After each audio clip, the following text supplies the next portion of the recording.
for the opening ceremony, I'd like to invite all of you to please proceed to the ballroom right now, as the opening ceremony will be commenced shortly. Thank you.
One more time, ladies and gentlemen, I'd like to invite all of the participants of the International Conference in Advanced Technologies in Energy and Informatics to please proceed to the ballroom right now, as the opening ceremony will shortly be commenced. Thank you.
Good morning to all of our distinguished guests who are here to join the opening ceremony of the conference. Thank you very much for being here with us this morning, and enjoy the conference.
Ladies and gentlemen, all of our distinguished guests, esteemed participants, ladies and gentlemen, one more time this morning before we begin the opening ceremony of the conference, I'd like to invite all of you to, one more time, please proceed to the ballroom as the opening ceremony of the conference is about to be commenced shortly.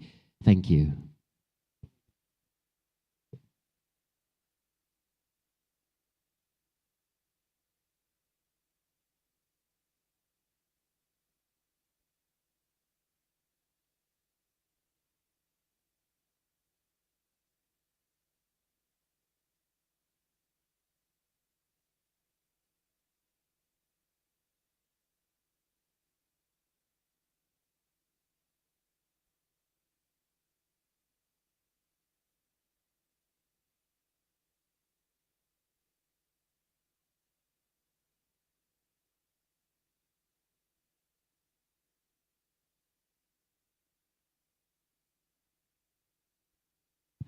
This morning, ladies and gentlemen, I would like to welcome the Governor of Nusa Tenggara, Dr. Haji Lalu Muhammad Iqbal. Thank you very much for being here with us this morning, and enjoy the opening ceremony of the conference.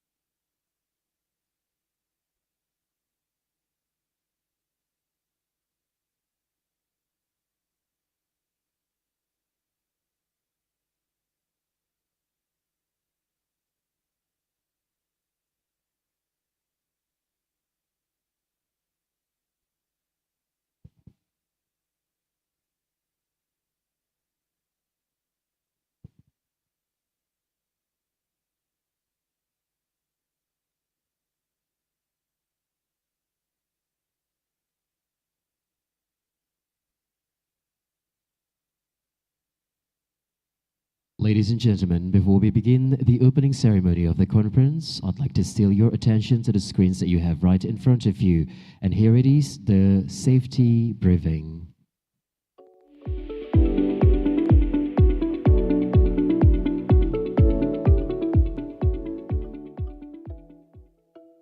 Selamat datang di Hotel Merumatta, Senggigi, Lombok.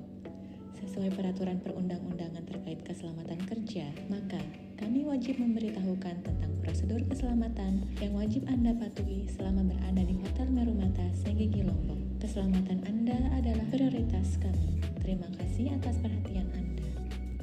Hotel ini dengan luas areal kurang lebih 11 hektar dilengkapi dengan fasilitas dan peralatan seperti CCTV, kotak P3K, alat pemadam api ringan, hidran, titik kumpul, dan tim ER. Merumatta Senggigi Lombok memiliki beberapa ruang meeting atau rapat ballroom yang kami beri nama Rawangan Ballroom, Mayura Room, dan Beluga Room. Setiap ruang meeting atau rapat memiliki pintu darurat yang ditandai dengan tanda exit. Hotel ini juga dilengkapi musola, kolam renang, spot aktivitas. Jika Anda berada di dalam kamar hotel, mohon luangkan waktu 2 menit membaca dan memahami jalur evakuasi yang dipasang di belakang pintu kamar sebelum Anda memulai aktivitas. Dalam situasi darurat, manajemen hotel akan melaksanakan prosedur darurat dan menginformasikan kepada semua tamu dan pengunjung hotel untuk evakuasi. Emergency Response Team akan mengarahkan Anda ke titik aman berkumpul terdekat. Apabila terjadi gempa bumi, jangan keluar dari ruangan. Tetaplah berlindung di segitiga kehidupan, seperti sela-sela meja dan tempat tidur atau sampai keadaan aman. Apabila ada peringatan tsunami, tetaplah berada di gedung ini dan carilah tempat yang tinggi untuk berlindung dari ancaman tsunami. Apabila terjadi kebakaran, mohon tetap tenang dan segera keluar dari pintu terdekat dan ikuti arahan petugas kami untuk berjalan menuju titik kumpul terdekat.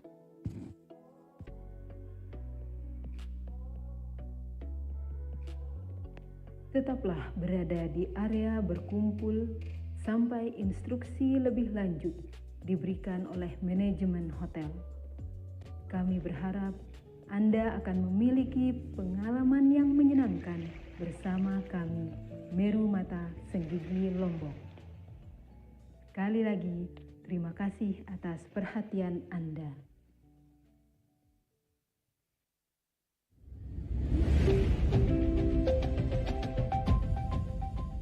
Have you ever imagined a world without energy? A world when we can't go to school, where nights are dark without lights, and where the future feels uncertain. Energy is life, and behind every light, every machine, and every innovation, there's a generation ready to lead. Institut Teknologi PLN or ITPLN was born from this vision. Established in 1998 under Yayasan Pendidikan dan Kesejahteraan PT PLN Persero, ITPLN is a leading technology-based university in Indonesia dedicated to developing future leaders in the field of energy, technology, and infrastructure. More than just a place to learn, ITPLN offers a direct link to the industry through exclusive partnerships and job placements opportunities. Our students are not only equipped with academic knowledge, but also prepared for the real demands of the professional world. Today, ITPLN proudly manages 4 faculties, 1 vocational school, and 1 postgraduate program, offering a total of 18 study programs with the support of experienced lecturers, professional laboratories, and real industry-based learning. Students are prepared to face future's global challenge. At ITPLN, we believe that knowledge alone is not enough. To truly shape future's leaders, strong characters is essential. That's why we uphold 5 core values that guide every student, lecturers, and graduate. Come and be part of this extraordinary journey. Join us at Institut Teknologi PLN, and together, let's light up the future of this nation. Come and join us. And join us. And join us. And join us. Come and join us. At Institut Teknologi PLN. At Institut Teknologi PLN. Come and join us at Institut Teknologi PLN.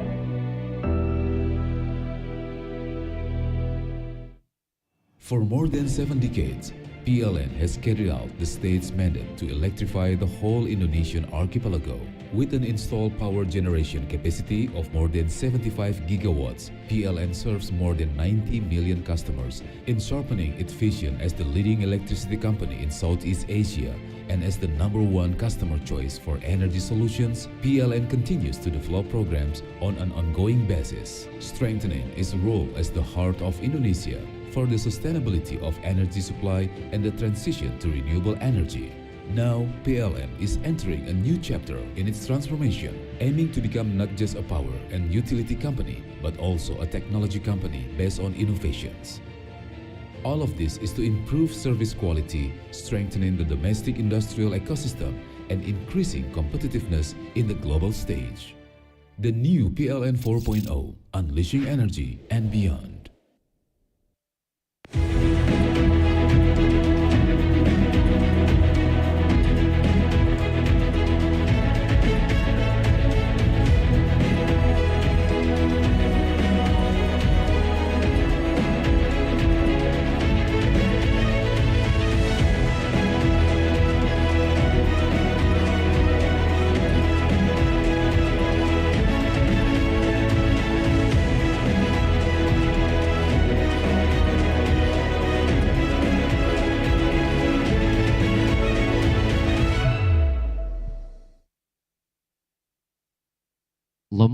island is not only famous for its natural beauty, but also famous for its rich cultural heritage.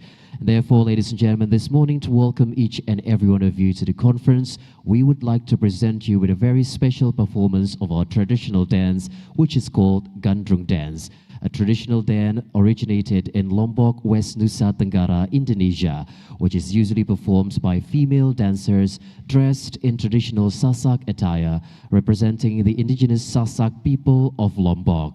Ladies and gentlemen, this graceful and elegant dance portrays a young woman expressing herself through soft, flowing movements that captivate the audiences with beauty and charms. Ladies and gentlemen, this is Gandrung Dance.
Ladies and gentlemen, please rise for the national anthem of the Republic of Indonesia. Hadirin dimohon berdiri.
Ladies and gentlemen, you may all be seated.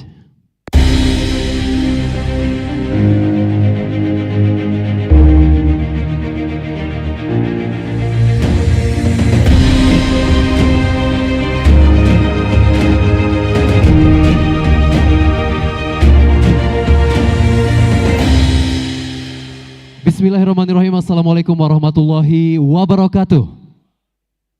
Om Swastiastu, Shalom, salam kebajikan, Namo Buddhaya, salam sejahtera untuk kita semua dan salam sehat untuk kita semua.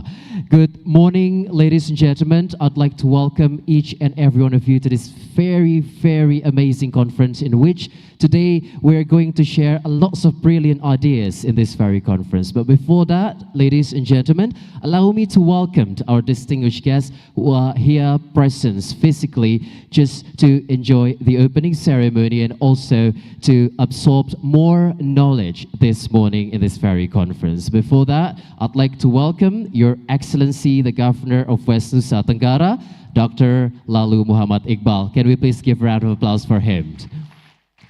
Also present this morning, all of our distinguished guests, honorable speakers, esteemed participants, ladies and gentlemen.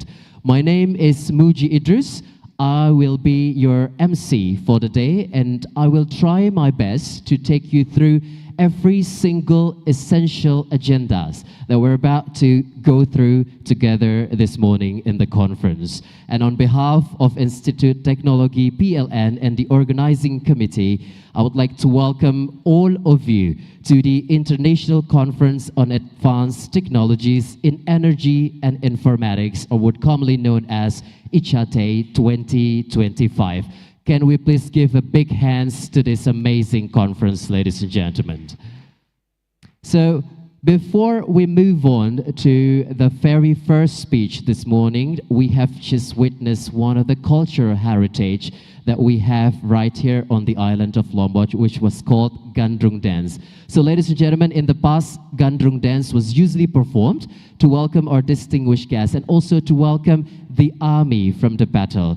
And then nowadays, the traditional dance or Gandrung Dance is usually performed just to welcome the incredible speakers that are here joining the conference and also our distinguished guests. And also, ladies and gentlemen, I would like to inform all of you that this year's conference brings together academics, researchers, and professionals to share insights, innovations, and also collaborations in energy and informatics, bringing up the theme of empowering the future through smart and sustainable technologies. Can we please give a round of applause one more time, ladies and gentlemen? It is obviously an absolute honor for me to be here standing before all of you, amazing people with, I'm quite certain, incredible accomplishments. And then obviously in this amazing conference, ladies and gentlemen, I'd like to move on to our very first speech. To begin the conference, we would like to listen to the report from the General Chair of ICATEI 2025. Join me to welcome him, ladies and gentlemen, the one and only Professor Engineer Shamsir Abdul MM, PhD, IPU ASEAN Engineering, to please join us here on the stage. Please give a round of applause, ladies and gentlemen, for Professor Shamsir. The stage is yours.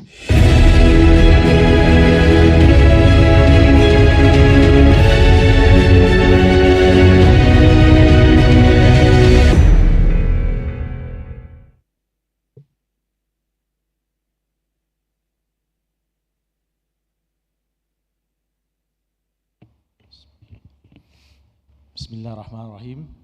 Assalamualaikum warahmatullahi wabarakatuh. Good morning, distinguished guests, respected speakers, fellow researchers, and participants from around the world. It's a great honor and pleasure to me, on behalf of the organizing committee, to welcome all of you to the International Conference on Advanced Technologies in Energy and Informatics, ICATEI 2025, which hosted by the Institut Teknologi PLN, Jakarta.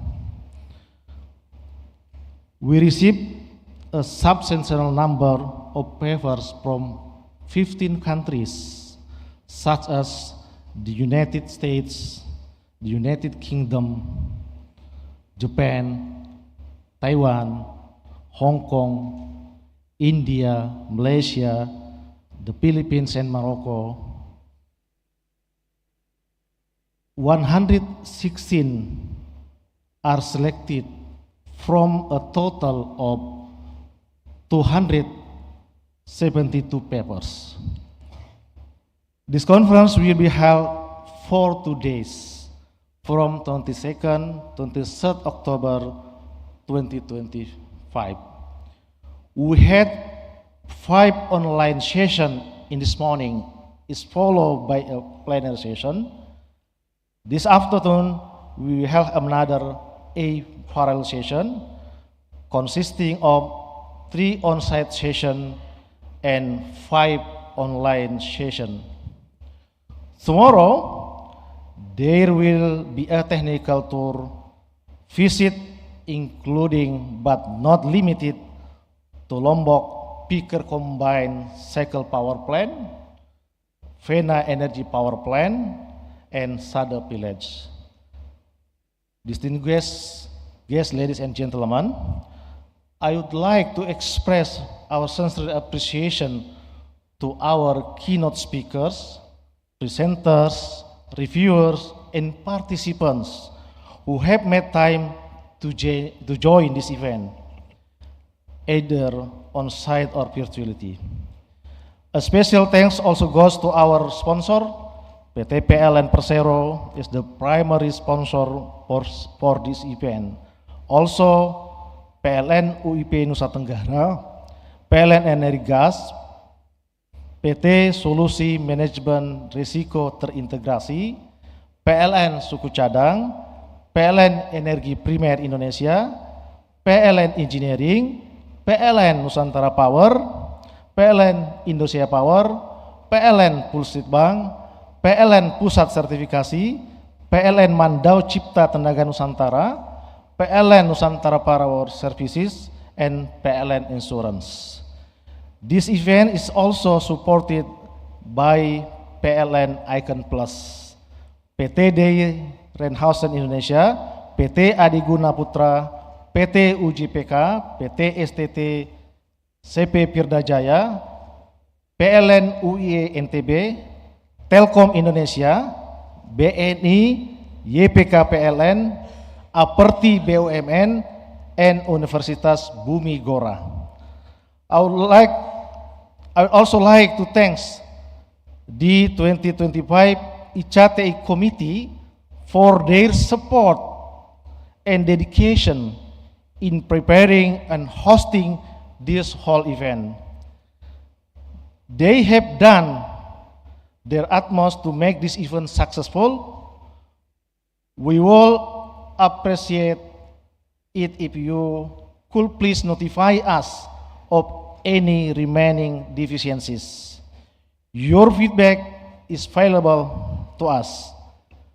At the end, we hope that this conference will not only provide valuable academic insights, but also strengthen international networks and inspires new collaboration.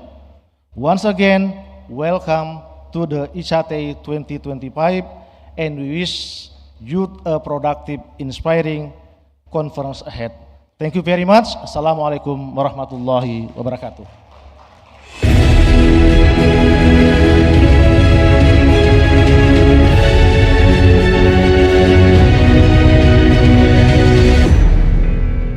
Thank you very much, Professor Shamsir. Ladies and gentlemen, one more time, can you please give a round of applause for Professor Shamsir, who have done such an incredible job. And by the speech that Professor Shamsir just delivered, ladies and gentlemen, we finally able to find out that the struggles that all of the organizing committee have been through is absolutely remarkable. So one more time, everybody, I think all of the organizing committee led by Professor Shamsir deserves a big round of applause. Thank you very much, Prof. Shamsir. All right, ladies and gentlemen, this morning we would like to also hear a very important speech coming from the General Manager of PT PLN Persero Unit Induk Wilayah Nusa Tenggara Barat to deliver her remarks. And therefore, ladies and gentlemen, join me to welcome the one and only. I think she is like the woman who needs no introduction this morning. Give a round of applause for Mrs. Sri Heni Purwanti. The stage is yours.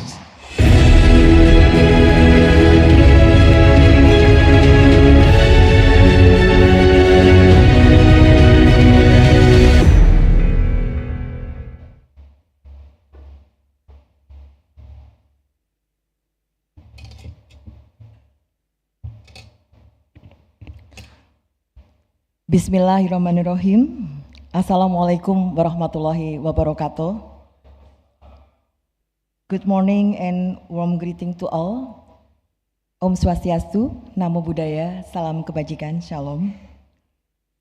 Ladies and gentlemen, it is my great honor and privilege to welcome to all of you in this conference, ICATEI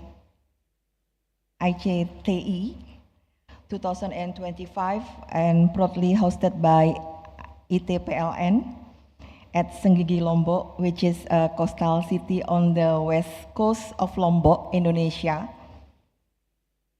with the famous as a tourist destination with white sandy beaches, beautiful sunset views, and various activities such as swimming, surfing, and diving. So please enjoy Lombok. Allow me to acknowledge and extend my deepest respect to the distinguished our guest today, Bapak Dr. Lalu Muhamad Iqbal, the Governor of Nusa Tenggara Barat. Good morning, Bapak. Selamat pagi. Bapak Profesor Iwa Garniwa, Rector of ITPLN. Good morning, Pak. And also today our BOD, Bapak Suroso Isnandar, BOD of Management of Project and New Renewable Energy, that is joining online. Good morning, Pak Suroso. Bapak. Morning, Bu Heni. Yeah, thank you, Bapak. Bapak Supriyadi, Chairman of YPK PLN, and all of the participants from our PLN group, and also all the participants of ICATEI 2025. Ladies and gentlemen, today PLN is more than a company that distributes electricity. PLN is shaping the future of Indonesia power system by vision with smart, resilient, and green through digitalization, stronger system, and commitment to clean energy. PLN needs a global challenge while ensuring business sustainability and reliable energy for all. As part of the company that manage electricity in West Nusa Tenggara Barat, in West Nusa Tenggara, especially in Lombok, and accordingly, Bapak Gubernur vision that explain the economic policy direction of West Nusa Tenggara province to make NTB globally and prosperous. So we hope that we can support of electrical reliability supplies to support economic growth. In 2024, PLN NTB sales kilowatt hour growth was 11%, while in 2025 until June, the sales kilowatt hour growth is 7%, still higher than the average national electricity growth around 4.36. One of the 10 programs to realize the vision of globally prosperous West Nusa Tenggara Barat or Nusa Tenggara Barat is to make Nusa Tenggara Barat a world-class tourist destination. To increase system reliability, PLN NTB continues to strive and strengthen the operational system and network with modern and environmentally friendly electrical infrastructure. This is in line with distribution vision, namely smart, resilient, green, and we have 4 initiatives in Nusa Tenggara Barat. The first is zero downtime, such as Mandalika International Street Circuit is the only circuit that is supplied directly from PLN grid. Thank you. With zero downtime system, the system ensure uninterrupted electricity supply during international event. We monitor reliability not only from the PLN side, but up to the customer panel venue using Alutrol, we help monitor the reliability of each venue.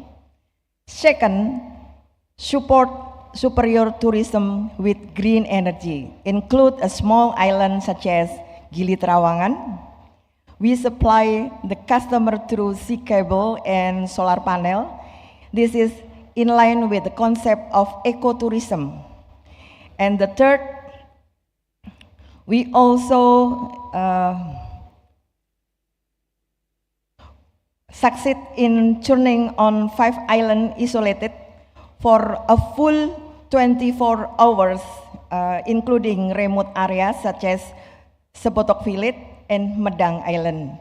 SCADA digitalization distribution also distribute using key point at vital point, the electricity system from Lombok to Sumbawa.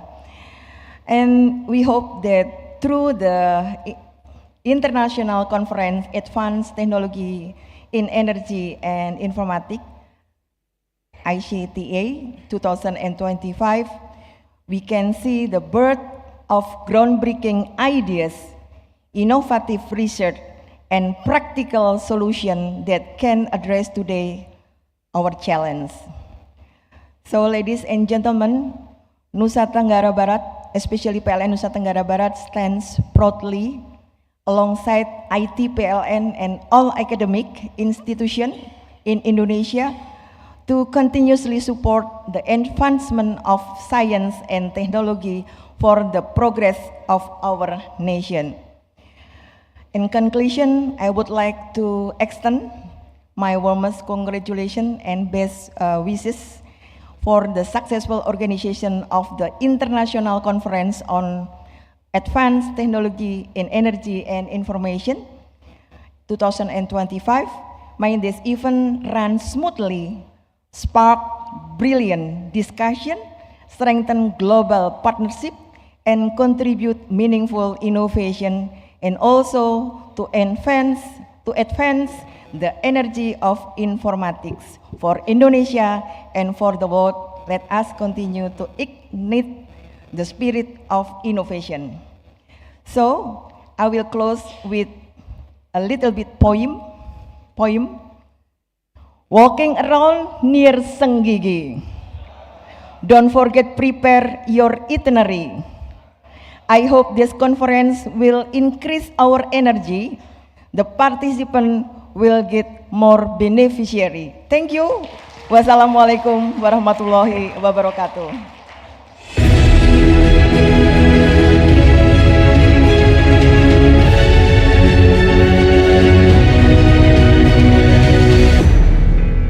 Mrs. Henny, everyone, can we please give a warm of applause for her one more time? The poem was absolutely surprising, Mrs. Henny. Thank you very much for the proverb, which was, we're supposed to answer it with handsome, actually, ladies and gentlemen, yeah? But we say chakap anyway. Thank you for that. It's such an amazing speech, by the way, Mrs. Henny, and obviously it is also incredible to have woman leader leading PLN UIW Nusa Tenggara Barat. One more time, Mrs. Henny, everyone. Thank you. Next up, ladies and gentlemen, we are going to listen to a welcoming remarks by the Rector of Institut Teknologi PLN. Allow me to welcome him and join me to welcome him with a big round of applause for the one and only Professor Dr. Engineer Iwa Garniwake, MT-IPU ASEAN Engineering APEC Engineering, Director of Institut Teknologi PLN. The stage is yours.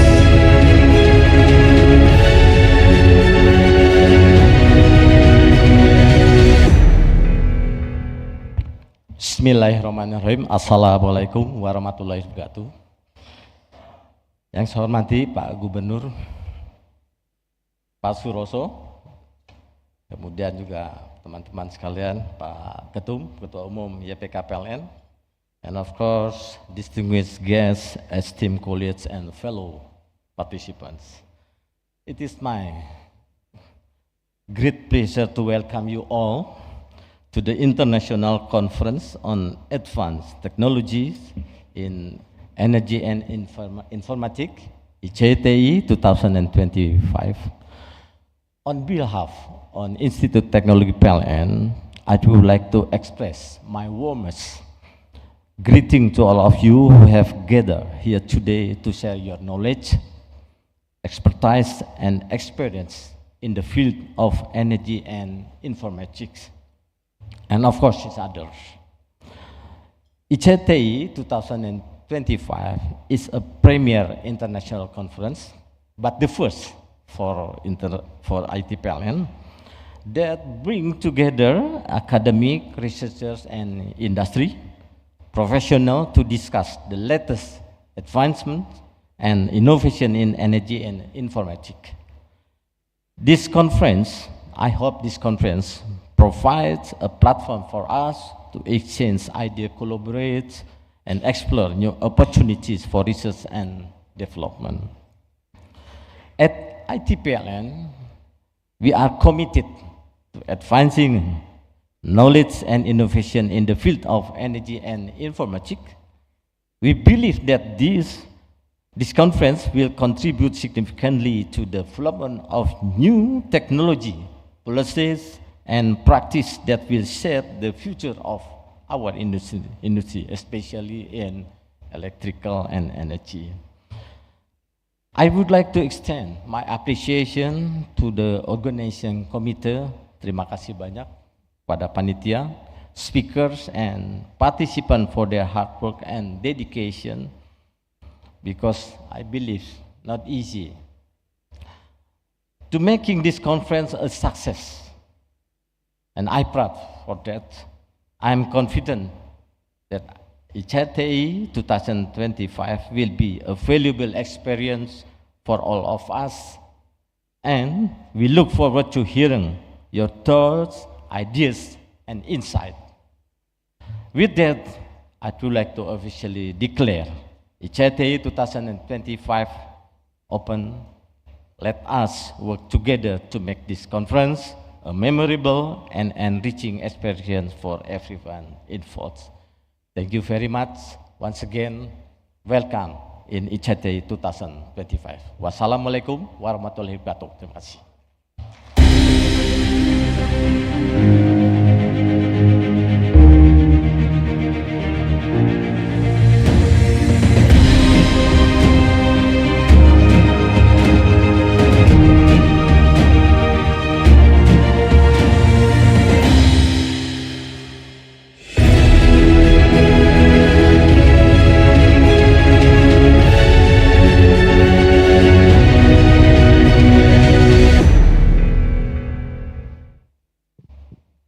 All right, ladies and gentlemen, one more time, please give a round of applause for Professor Ewa. Thank you very much. Such an insightful speech, obviously, that we have just listened from him. And he is basically, I would have to say, the man whose ideas is being implemented today. So thank you very much, Prof. Ewa. Everybody, give a round of applause one more time for him.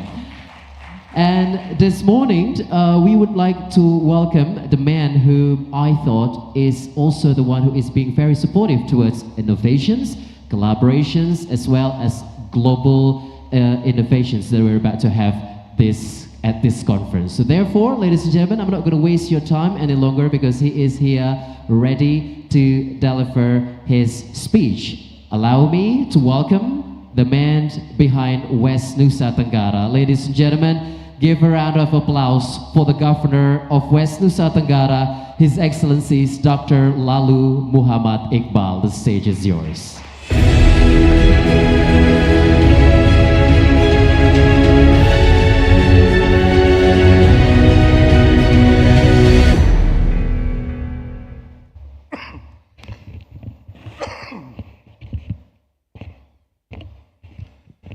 Bismillahirrahmanirrahim.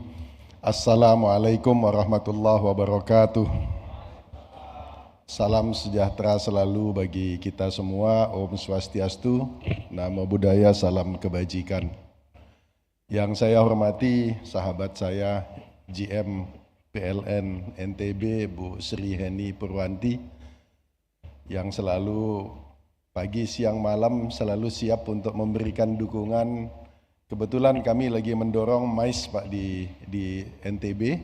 Jadi konsep MICE kami dorong untuk meningkatkan pariwisata dan artinya banyak event-event besar. Dan selalu salah satu pahlawan saya di setiap event besar adalah teman-teman PLN. Gitu. Yang saya hormati Pak Rektor PLN Institut Teknologi. Selamat datang Pak di NTB. Maaf ini lagi baru pulang dari Jakarta jadi ketularan flu-nya orang Jakarta ini. Yang saya hormati keluarga besar PLN yang hadir, para investor, para profesionals di bidang energi dan informatik yang hadir pada kesempatan ini, distinguished guests, participants, ladies and gentlemen. Pertama-tama saya mengucapkan puji syukur kehadirat Allah Subhanahu wa taala bahwa kita bisa bertemu hari ini di dalam acara ini, dan sekaligus saya ingin menyampaikan apresiasi kepada PLN Institut Teknologi dan PLN juga yang sudah menginisiasi kegiatan ini. Insya Allah kegiatan ini sangat timely. Kegiatan ini sangat timely dan sangat saya apresiasi karena tema yang diangkat adalah tema yang sangat mendesak, sangat penting buat NTB ke depan. I was told that there are guests and foreign participants are participating in this conference. Therefore, let me welcome all guests and foreign participants in this conference. I hope that not only you enjoy the conference itself, but also you have time to enjoy the island as well. Since I'm not only a governor, but I'm also a CPO. It's not crude palm oil. CPO is a Chief Promotion Officer. I call myself as Chief Promotion Officer of NTB.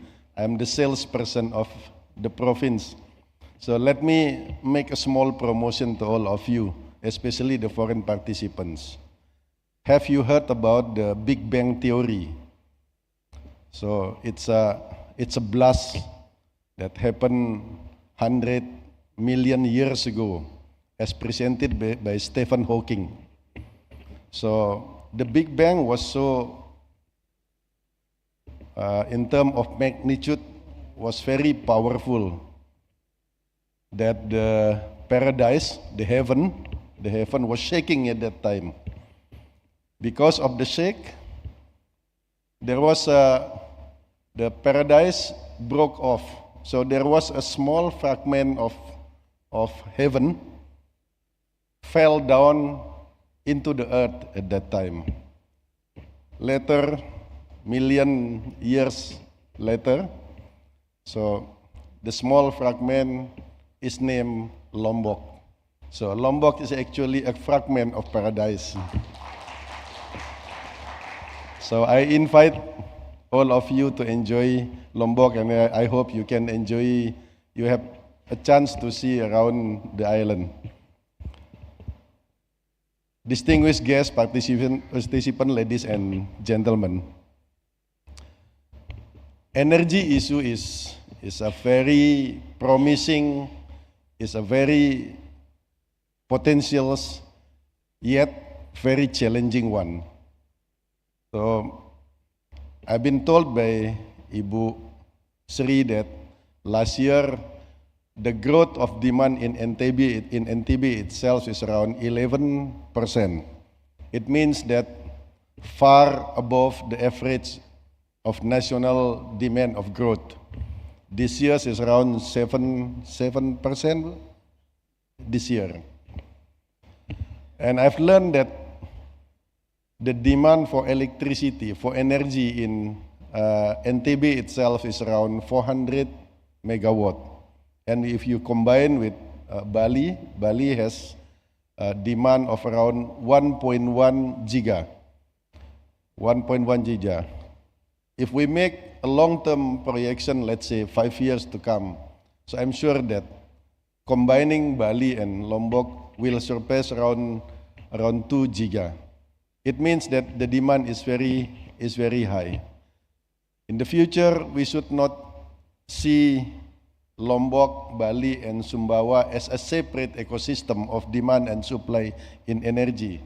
We should start to see the 3 islands as one ecosystem of demand and supply. I think it's very difficult for the investor to invest in Bali due to the difficulty in land acquisition and the high price of land acquisition in Bali. So investing in energy to Bali is not really promising. Some investors are saying that I better buy land to build a hotel rather than buy land to build an energy a power plant. So the logic in the future should be you invest in energy in Lombok and Sumbawa, and then we supply the energy to Bali. That's the logic. So I myself, as a governor, as a promoter of this province, I will do my best to convince the central government to see the 3 islands as one single ecosystem of demand and supply. The renewable energy is a promising one for NTB.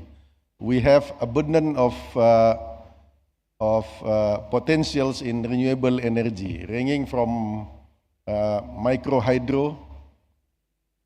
Maybe most of you are not aware that this province has the biggest number of dams. We have 77 dams around the province. There is no other province has such a big number of dams, and we have 77. And if you count that 20% of every dam is allowed to use for renewable energy, you can imagine how big potential we have without land acquisition. You just use the watered area in the dam, 20%, and then you don't need to do the land acquisition. So for now, we are trying to explore the possibility of enhancing the capacity for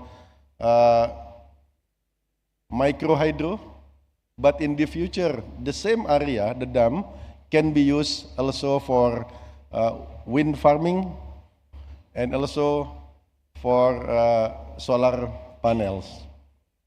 And solar panel, wind farming are not well explored, not well utilized.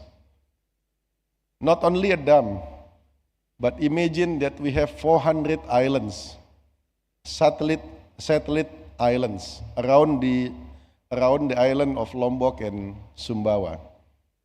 If one island is dedicated only for wind farm, other island dedicated for solar panel, you can imagine how many gigabyte of power can be produced through renewable energy. So that's why our visions is always consistent on renewable energy. We want to see Lombok as a province. We want to see Lombok as a green province in 2050. That's our goal. And we are doing our best now to discuss the matter. And I hope that early next year we want to have a separate conference on discussing the potentials of renewable energy in the province, together maybe with PLN and central government, so that we can sit down together, the investors, the technology owners, the researcher, and also, of course, the PLN as an off-taker, to discuss about the future of renewable energy in the province. So once again, I would like to thank PLN and PLN Institut of Teknologi for initiating this event, and I hope that through this event, it will bring inspirations to all of us to advance the development of renewable energy in the province of NTB and in a broader area of Indonesia, since the future of renewable energy is there. It is just a matter of merging between the demand and supply. The demand is there, the supply is there, but they are disconnected in the discussion. We always focus on one side of the issue in every discussion. This is the time now to start discussing the demand and supply as a single issue and see the line of islands that we have around as a single ecosystem of demand and supply. So once again, I thank you very much for this event. And as I'm requested by Bu Sri Heni to declare open this event, let me officially declare this event open. Thank you very much. Wassalamualaikum warahmatullahi wabarakatuh.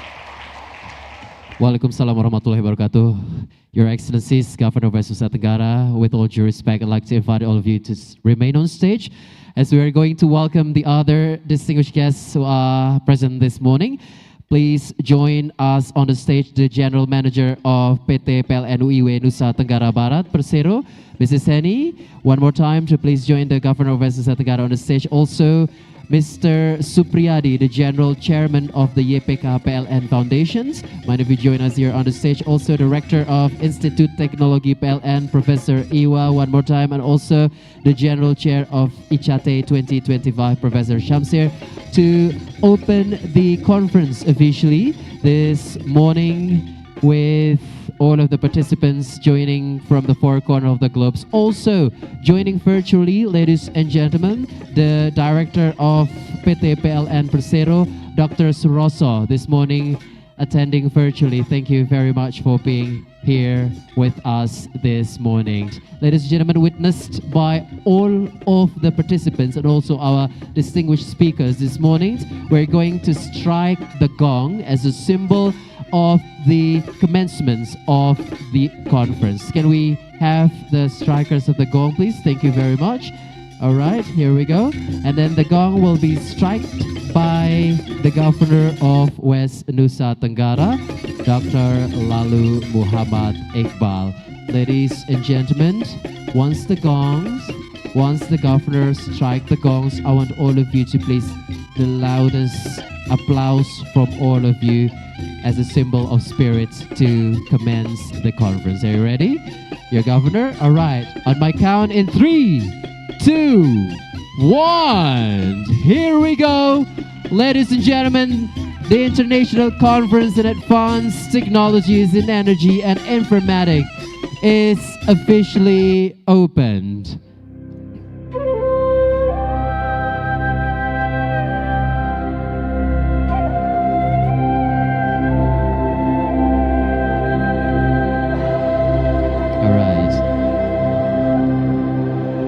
I'd like to invite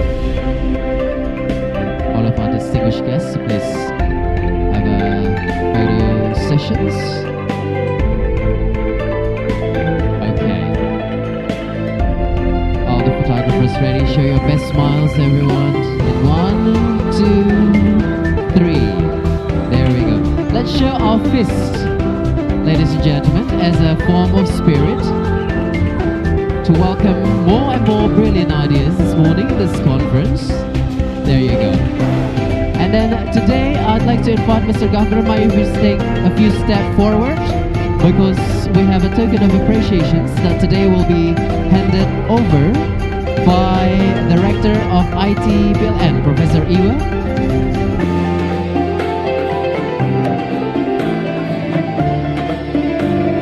Mr. Governor, please receive this token of appreciation as a form of gratefulness for your presence this morning in the conference. And also, I would like to invite the General Manager of PLN UIW Nusa Tenggara Barat, Mrs. Heni. Mind if you take a few steps forwards. Also, one token of appreciation for her for the support has been given in the conference, handed over by Professor Shamsir. Thank you very much, Mrs. Henny. Ladies and gentlemen, one more time, we will take another pictures with all of the participants. So with all due respect, I'd like to invite all of you to please make your way to the front of the stage, and then all of the participants who are present physically this morning, I'd like to invite all of you to please rise. Ladies and gentlemen, please rise. Stand on your feet for a group photo.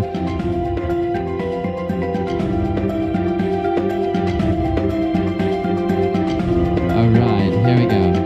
Let's have the other, I think if you would mind joining the distinguished guests, you may get closer. Thank you very much. There we go.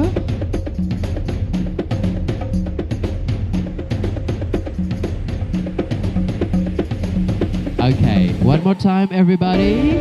Eyes on the cameras that we have right on the stage. I'm quite certain that's a wrap. And then now show your fist, everyone, as a form of spirit to commence the conference in 1, 2, 3. There we go. Thank you very much. Thank you very much to all of our distinguished guests. You may go back to your seat. And then that was, I think, the opening ceremony of the International Conference on Advanced Technologies in Energy and Informatics.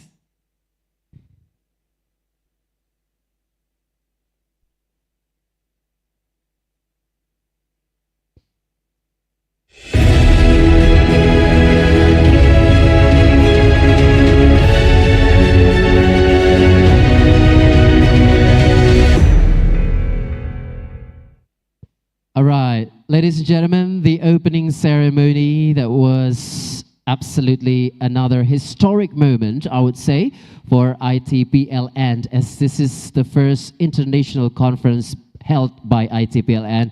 And then your contributions, your presence this morning is absolutely an incredible accomplishment. So one more time, can we please give a round of applause to all of you? And then to all of the participants who are joining virtually from the four corners of the globes. And now, ladies and gentlemen, following the opening ceremony that we have just witnessed, we are going to welcome the Director of Project Management New and Renewable Energy at PT PLN Persero for keynote speech. And then join me, everybody, to welcome Dr.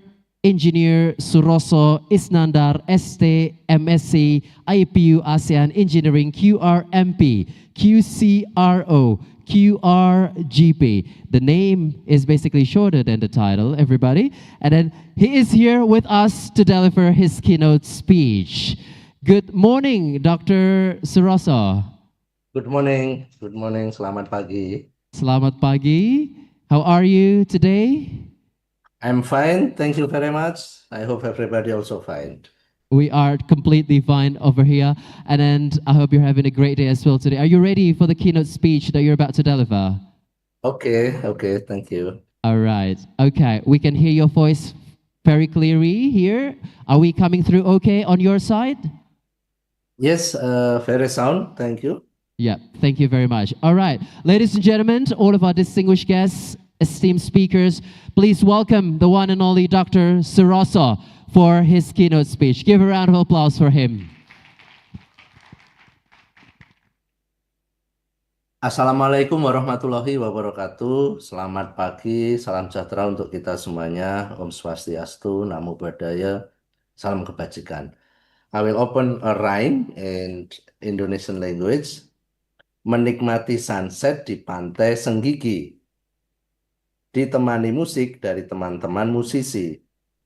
Berinovasi sangat perlu dalam transisi energi. Konferensi ini mengubah tantangan menjadi solusi. Distinguished guests, ladies and gentlemen, the most honorable Governor of Nusa Tenggara Barat, Bapak Dr. Haji Lalu Muhamad Iqbal, the Honorable Rector of Institut Teknologi PLN, Bapak Profesor Dr. Iwa Garniwa, and also the Chairman of ICATEI 2025, which also Vice Rector of Institut Teknologi PLN, Bapak Profesor Samsir Adu, the Honorable Member of National Energy Council of Indonesia, Bapak Dr. Agus Puji Prasetyono, and also the distinguished lecturer from Institut Teknologi 10 November, Bapak Profesor Dr.Eng Roni Setowibowo, and also the Honorable Lecturer from University Teknologi Malaysia, Bapak Associate Professor Dr. Jasrul Jamani bin Jamian, my fellow General Manager of PLN Nusa Tenggara Barat, Ibu Sri Heni Purwanti, and also our colleges from academia, industry, and also energy communities, and also all distinguished participants with joining us today, either offline, in person, or virtually. It is a great honor for me to stand before you at this excellent international conference on advanced technologies in energy and informatics 2025. I apologize, I cannot attend in person or offline due to some full agenda today. This event brings together some of the brightest minds, innovators, and leaders who share a common mission, which is to shape a sustainable, secure, and technologically advanced energy future. As the Director of New and Renewable Energy at PLN, Indonesia State Electricity Company, I am privileged to share how Indonesian nation is advancing a just, ambitious, progressive, and technology-driven energy transition, one that not only powers our economy, but also protects our planet for future generations. If we are talking Indonesia electricity supply landscape, Indonesia is very unique.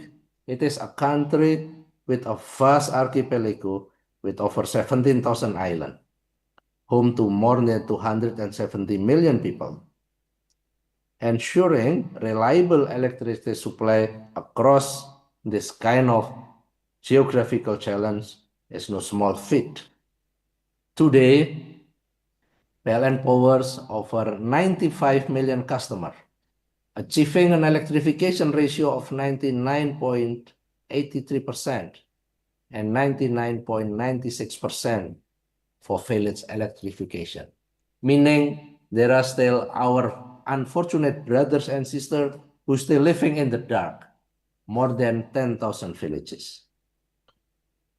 And with more than 1 million kilometers of distribution grid, over 73,000 kilometers of transmission lines, and nearly 80 gigawatt of generation capacity, PLN must orchestrate a nationwide energy ecosystem that touches every community and every economic sector.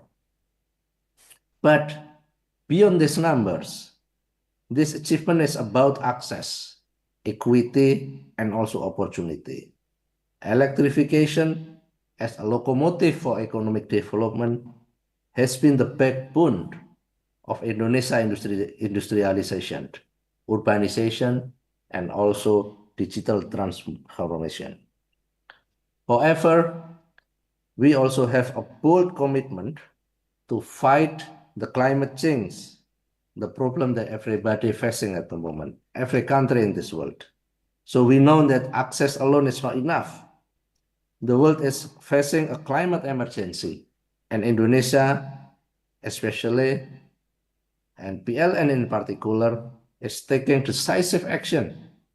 PLN has declared its commitment to achieving net zero emission by 2060. Commitment first made on the world stage at United Nations Climate Change Conference, COP26. Through this commitment, we aim to reduce power sector's carbon dioxide emission from more than 1 billion tons per year under a business as usual scenario in 2060 to zero emission. This is a progressive target. This is not just an environmental target. This is a national development strategy deeply embedded in our long-term energy planning.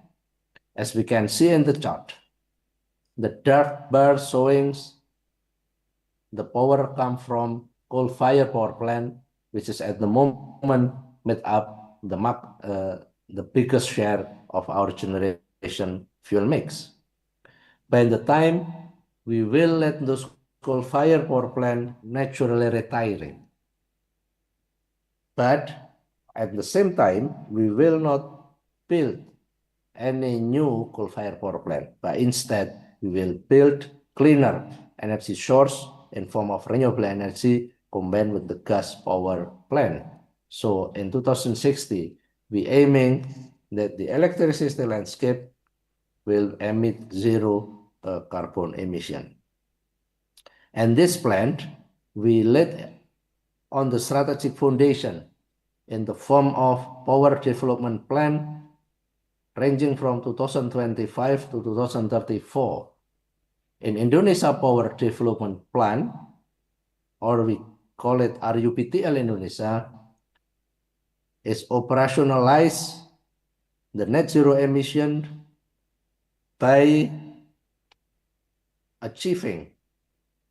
putting a target of net zero emission in 2060.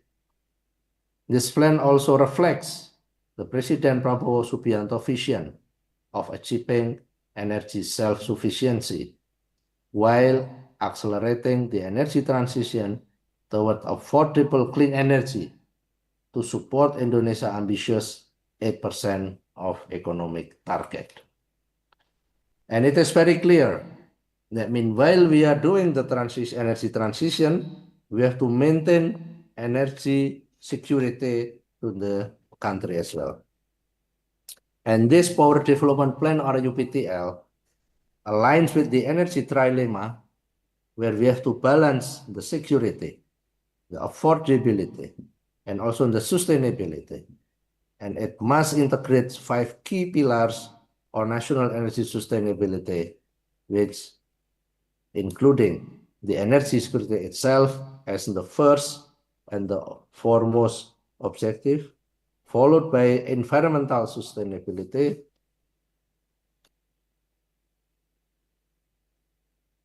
which will not sacrifice any system reliability. Meanwhile, as a state-owned enterprise, we have to sustain our fiscal sustainability and corporate financial sustainability. And on this context, we have put a step to accelerate the renewable energy acceleration. Our transformation is very sound and also profound. We are changing, we are shifting from the existing thermal base into the renewable energy based company. And we see ourselves today, we are not only power and utility company, but rather we are technology company based on the innovation to implement the new green electricity system. And in our new power development plan, in this new RUPTL, we will aim to increase the penetration of solar and wind energy. Like before, like the vision of the governor, with see that Lombok, Nusa Tenggara is able to become an energy producing center. And using the smart grid, we will increase the penetration of solar and wind energy by 2034 from 5 gigawatt only from the previous power development plan, increase into 27 gigawatt through the implementation of the smart grid. The smart grid not only reinforcing the grid, also implementing new technologies such as battery energy storage system, and also flexible generation, and also the PV rooftop in a large number. Therefore, in our PDP, or Power Development Plan, in the new PDP 2025-2034, we will need to add almost 70 gigawatt of new generating capacity, of which 76% will come from the renewable energy and storage. And this is the greenest PDP in Indonesia history. The program is very clear. We will install on the renewable energy at least 17.1 gigawatt solar PV plant, 7.2 gigawatt wind power plant, 11.7 hydro power plant, 5.2 gigawatt geothermal. And at the end of the period, we will introduce half gigawatt nuclear power plant, which will extend into 2040. We will need at least 7 gigawatt nuclear power plant. And that's not enough. We have to implement the new storage capacity, which include 6 gigawatt or 27 gigawatt hour battery energy storage system, and also pump storage hydropower plant more than 4.3 gigawatt. This renewable energy expansion is not only meets, but also exceed our national renewable energy target as stipulated on the general planning of national electricity development. We will surpass the target by 2034, 34.3% in PLN PDP, more than the national target of 29.4. But ladies and gentlemen, the renewable energy is not just about numbers. It is about creating a new value chain, from rooftop solar adoption to community-based microgrids, and also how to manage, how to embed the resiliency, increase the robustity of our energy system.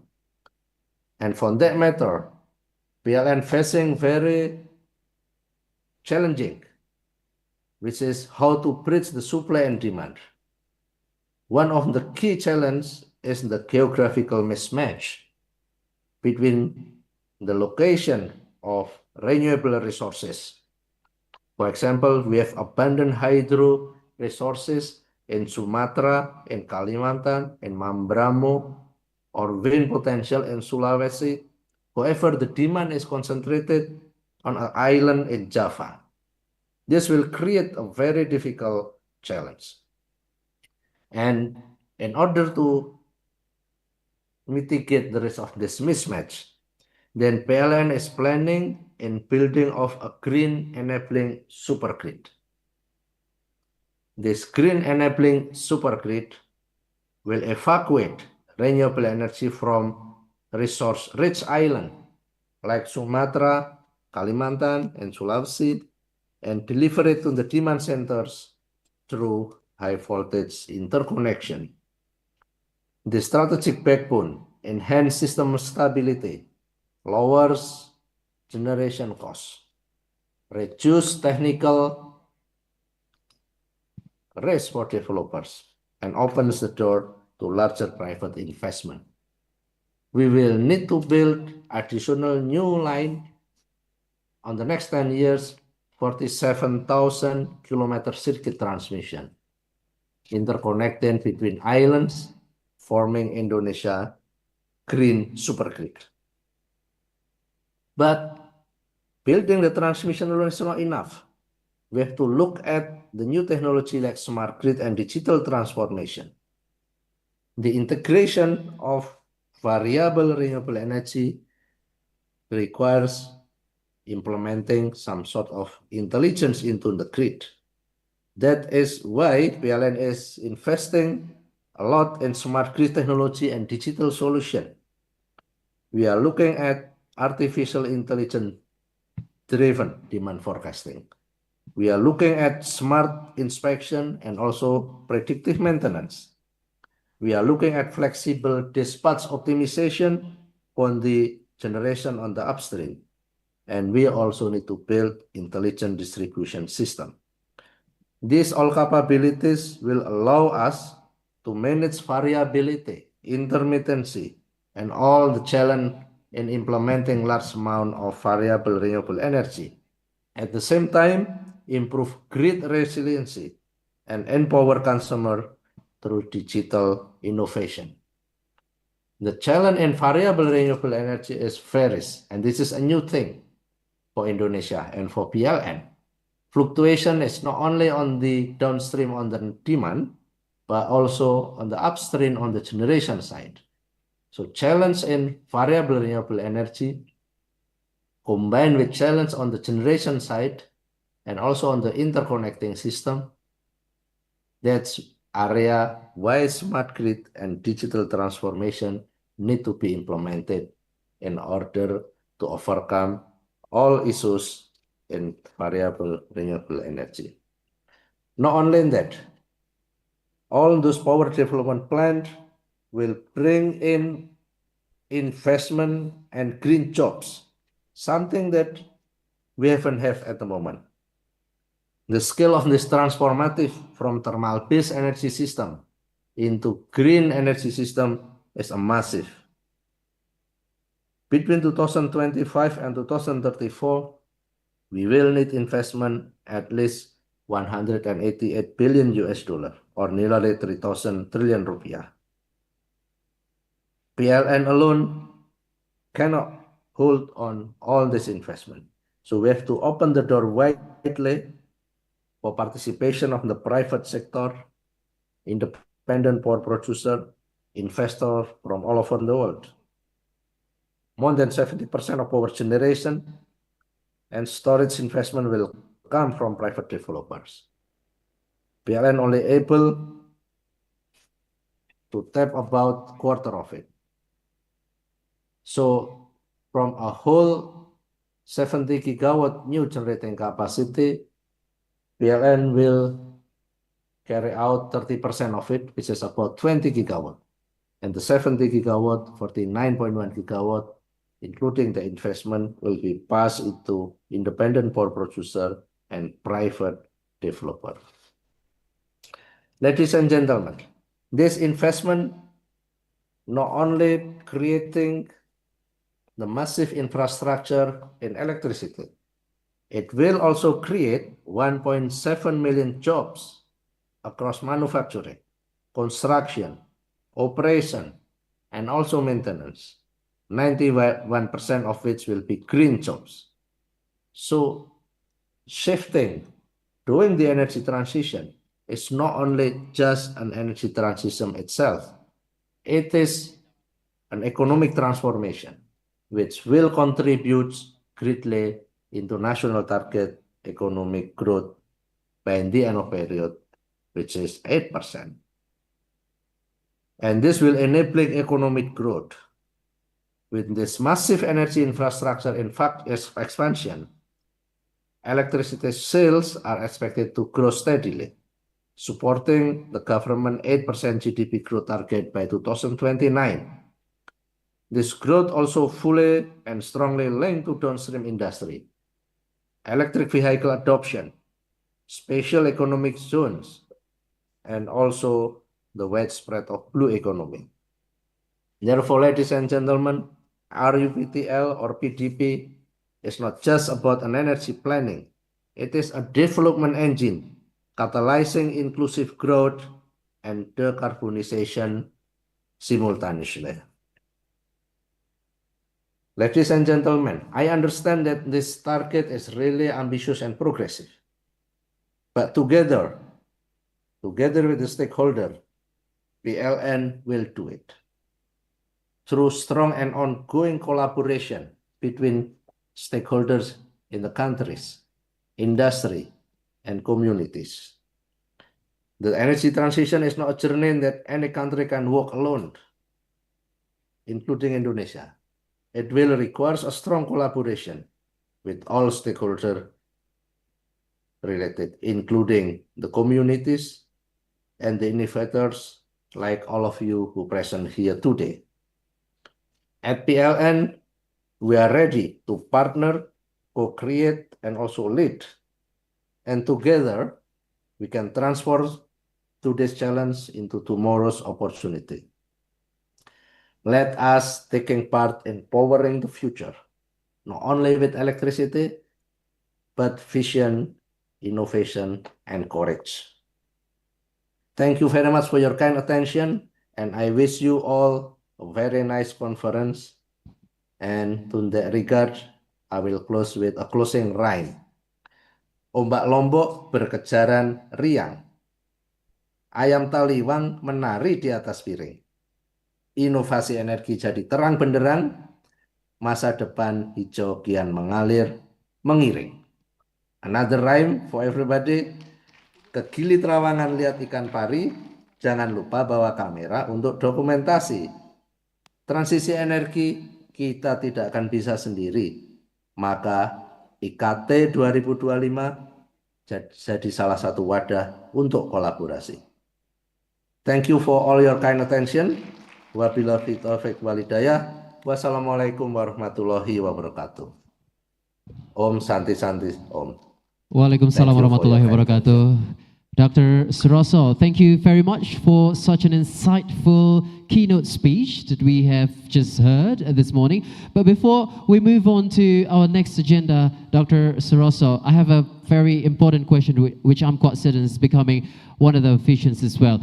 How do you see the future of energy to power Indonesia, Dr. Suroso? Thank you for the question. As I said earlier, that we need to work together. Indonesia is blessed with an abundant potential and resources of renewable energy. And then it depends on us on how we are going to harness those potential and implementing it into reality. The program which has been stipulated on the Power Development Plan, or RUPTL 2025-2034, is one bold step, one practical way to push the energy transition happening. But of course, that work is really enormous, and PLN cannot do it alone, then we need to collaborate. And of course, any feedback, any thought, any suggestion from the distinguished forum like now, it will be very, very valuable. So not only now, but in the future, PLN is not only a company who deal with electricity, but we are also a company who taking care of environment for future generation. All right, thank you very much, Dr. Suroso. That was incredible, obviously, to hear from you that the energy transition is going to be the future of energy in Indonesia to power our nations. One other thing that is also quite essential for us to discuss, Dr. Suroso, in terms of the natural resources that we're going to exploit, I believe, but also one of the goals of green energy is to minimize the exploitations of the natures. And then how do you balance these two different things to keep the goal as feasible as possible? Thank you for the question. When we are exploring our resources as is, without thinking to give more added value, then we will fall into fallacy that we are only exploiting our limited and scarce resources without using it wisely. Take into account, for example, if we are going to help to curb the emission and reducing our need for our own resources. For example, any initiative in using electric vehicles. If we are using electric vehicle, for example, then we are able to reduce the consumption of fuel oils, which is at the moment is limited resources in Indonesia. We can use it for other better use. At the same time, then we can fight the emission, because in every liter fuel oil equivalent with 1.5 kilowatt hour, we can halve the emission by half, 50% less. So this is one very small example on how we are going to participate in the transition energy into a new energy transition. But on the national level, in order to strike the balance between economic growth based on exploiting our natural resources and to push the energy transition, we have to have a strong belief that the energy transition itself is actually an industry itself, which if we are serious into pushing it, then we are able to add more value to our limited resources and creating new economic and also new jobs. So the strong policy from the government, which at the moment already present in terms of national energy policy, but this effort again need to be amplified not only by government but by all stakeholders, that we are going into that direction and that we have to start thinking our limited resources, and more importantly we have to thinking that we have to prepare better environment for our future generation. Thank you very much. Dr. Suroso, everyone, can we please give a round of applause for him? There are quite a few points that I can catch out of the answers that he just delivered. The first one is the collaborations between all stakeholders as well as an integrations between all stakeholders to realize our dreams and our goals for the sustainable energy of the futures. And then the second one is how are we going to maximize the use of the natural resources and then use it wisely, not only maximizing the explorations but also to use the nature resources wisely. The third one is the responsibility that we are now bearing to leave at least something that could be useful and also beneficial for our future generations. So give it up for all of us, ladies and gentlemen. Dr. Suroso, thank you very much for the keynote speech. Thank you very much for sparing some time to deliver your keynote speech and giving us some brilliant ideas so that everyone can obtain more knowledge in this conference. Thank you, Dr. Suroso, for joining virtually. Thank you, everybody. Thank you, ladies and gentlemen. Enjoy the conference.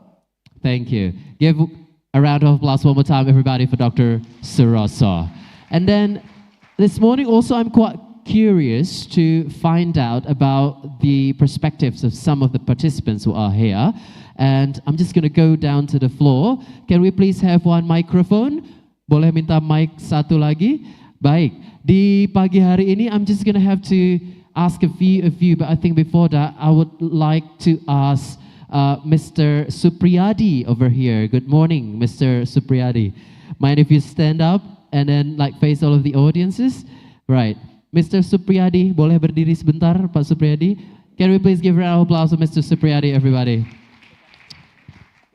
Pak Supriyadi, saya satu hal yang mungkin menjadi concerned, I think, of everyone. Tadi Dr. Suroso sudah menyampaikan bahwa menggunakan natural resources secara bijaksana itu adalah salah satu cara untuk menghadapi sustainable energy of the future. Dari perspektif seorang Pak Supriyadi sendiri, how do you see the future of sustainable energy of the future, and then how are we going to maximize to reach that goal? Ya, terima kasih. Mungkin pakai bahasa Indonesia aja ya. Boleh, Pak. Ya, terima kasih atas pertanyaannya.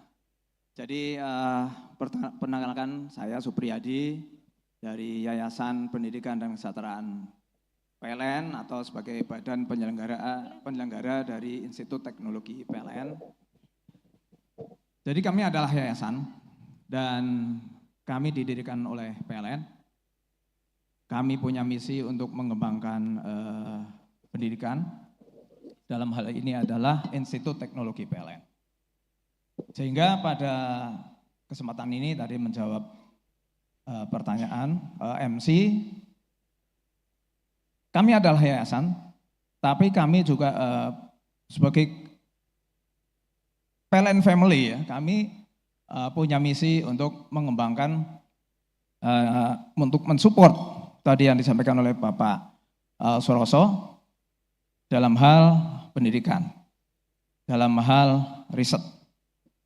Sehingga dalam hal ini menurut hemat kami bahwa kita bisa memperlakukan sumber daya alam yang ada di Indonesia yang kaya raya ini, mau tidak mau bermulai dari riset. Sehingga kontribusi kami di sini ya bagaimana kita di komunitas kita ini memperbanyak riset.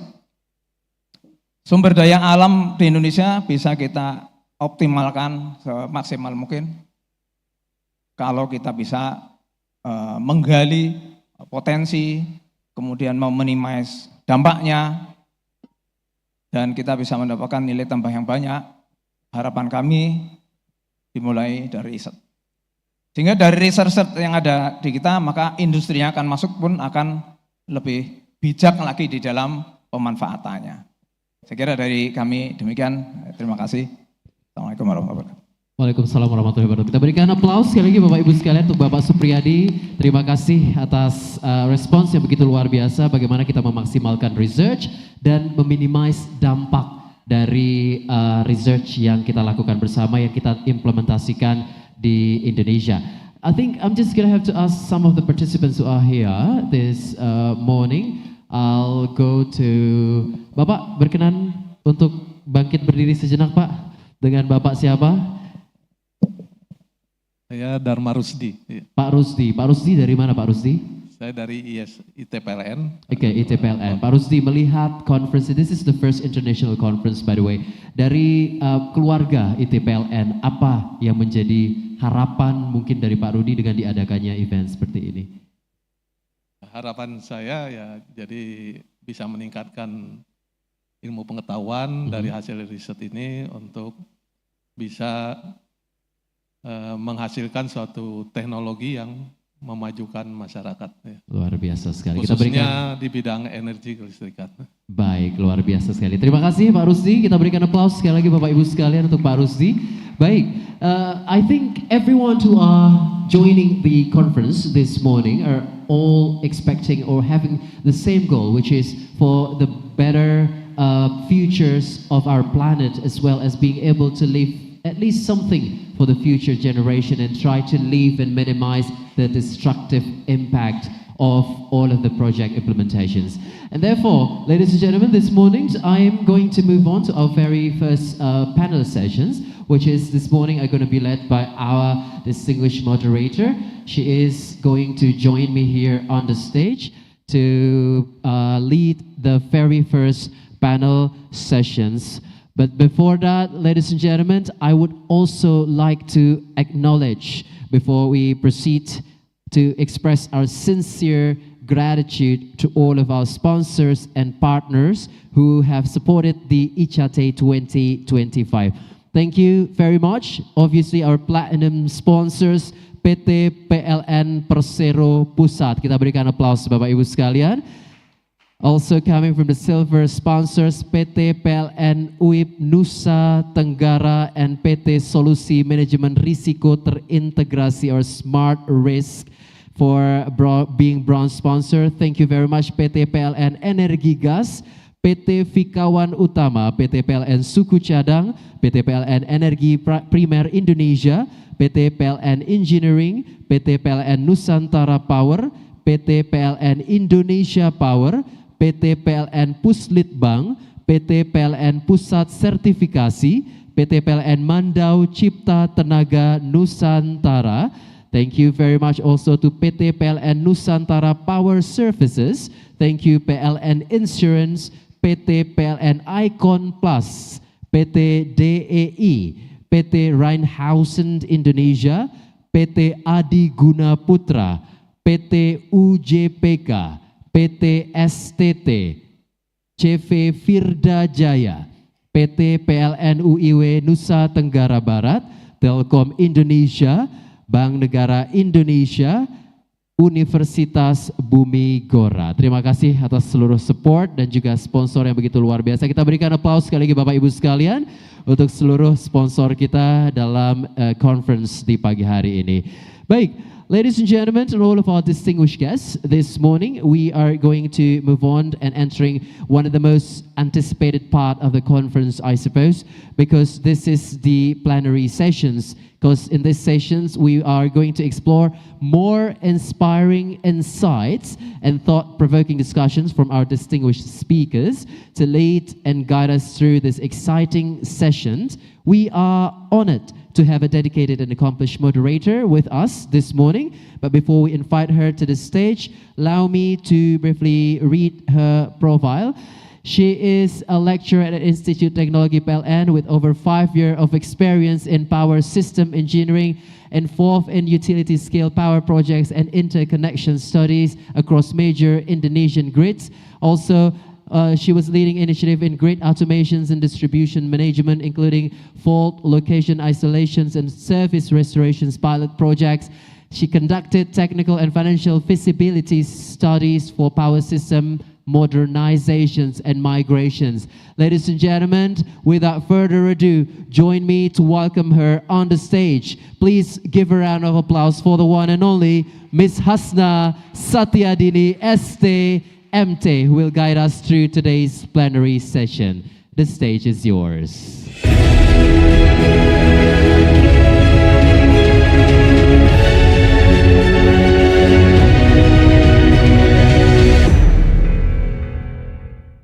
Assalamualaikum warahmatullahi wabarakatuh. Good morning, everyone. Welcome to the plenary session of ICATEI 2025. Thank you, Mas Muji, for the introduction. I am Hasna Satyadini, and I will be the chairperson for this session. And in this session, we will have 3 distinguished speakers. The first one is Professor Dr. Insinyur Jasrul Jamani Jami'an.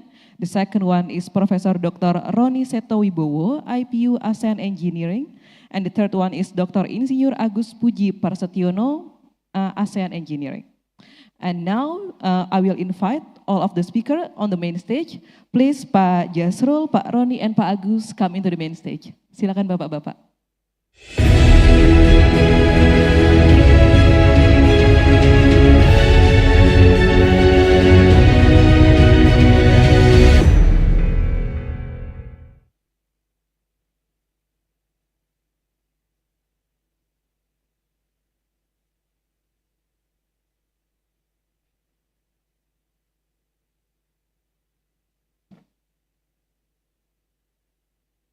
Okay, please be seated. Assalamualaikum warahmatullahi wabarakatuh, Bapak-Bapak. Welcome, dear speaker, to ICATEI 2025. We are very honored to have you here today, and we will talk about a very important topic, that is Indonesia Energy Plan and the advancements in electrical power technology. And before we start our session, I want to remind to all of the participants that the Q&A section will be held after all of the presenters present their topics.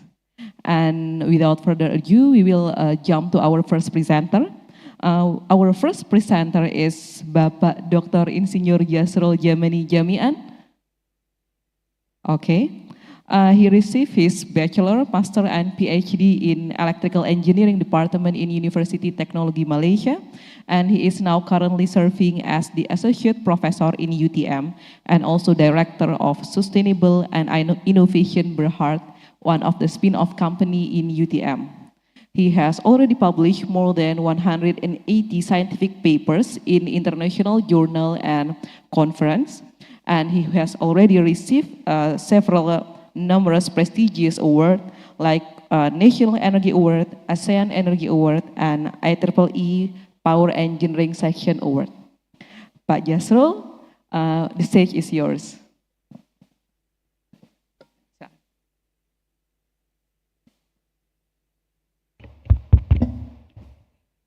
All right, Bismillahirrahmanirrahim. Assalamualaikum warahmatullahi wabarakatuh, and good morning to all of you. Thank you, Bu Hasna, for the introduction. But before that, I just want to confirm, is it the slide is available for me to control the slide? Yeah, all right, okay. Okay, let me test the slide first before I start my sharing session. Okay, yeah, all right, I think can be controlled. All right. First of all, I would like to thanks to the organizer, for the conference, for inviting me to give some sharing session for this event. So, as being introduced, my name Jasrul Jamani bin Jami'an. You can call me JJ. Most of my students, I asked them to just call me JJ because Jasrul Jamani. So Jami'an is my father's name, so can call JJ. Easier to remember. And in Malaysia, actually, we got a singer which called JJ as well, but I cannot sing. So, Alhamdulillah, today I will try my best to share some information, the current progress that we have in Malaysia, as well as some collaboration that have been done, currently being done from Institut Teknologi Malaysia, as well as our power utility TMB. Oh, sorry. Yeah, I should control here. Yeah. So, just a little bit of my background. I'm from Faculty of Electrical Engineering. In UTM, actually, we got 13 faculty. So, under FKE, Faculty of Electrical Engineering itself, we have 170 lecturers on under Faculty of Electrical Engineering, and actually I'm from Electrical Power Department. The red color there is my head of department, Associate Professor Dr. Shahrin. So we have the others department, we got the communication department, we have electronic department, as well as biomedical department. All right. And in UTM, most of the thing related to teaching and learning, we are reporting to the head of department. And under research, actually, I'm reporting to my research center, which is a Center of Electrical Energy System, CES. So, in other words, just now I mentioned, we got the 5 department, and we also got the 5 research center. So anything related to research, actually we are reporting to our director of the center. All right. So this is our center. So there's me as one of the researcher under CES. So what we do inside CES, we do a lot of study on renewable energy and energy storage. We do energy efficiency and management. We do electrical power quality, and we do a power system analysis and operation. When I say that we are not only focusing on research, but we do a lot of consultation project with the industry. So we do a lot of energy audit in Malaysia and so on and so forth. All right, next.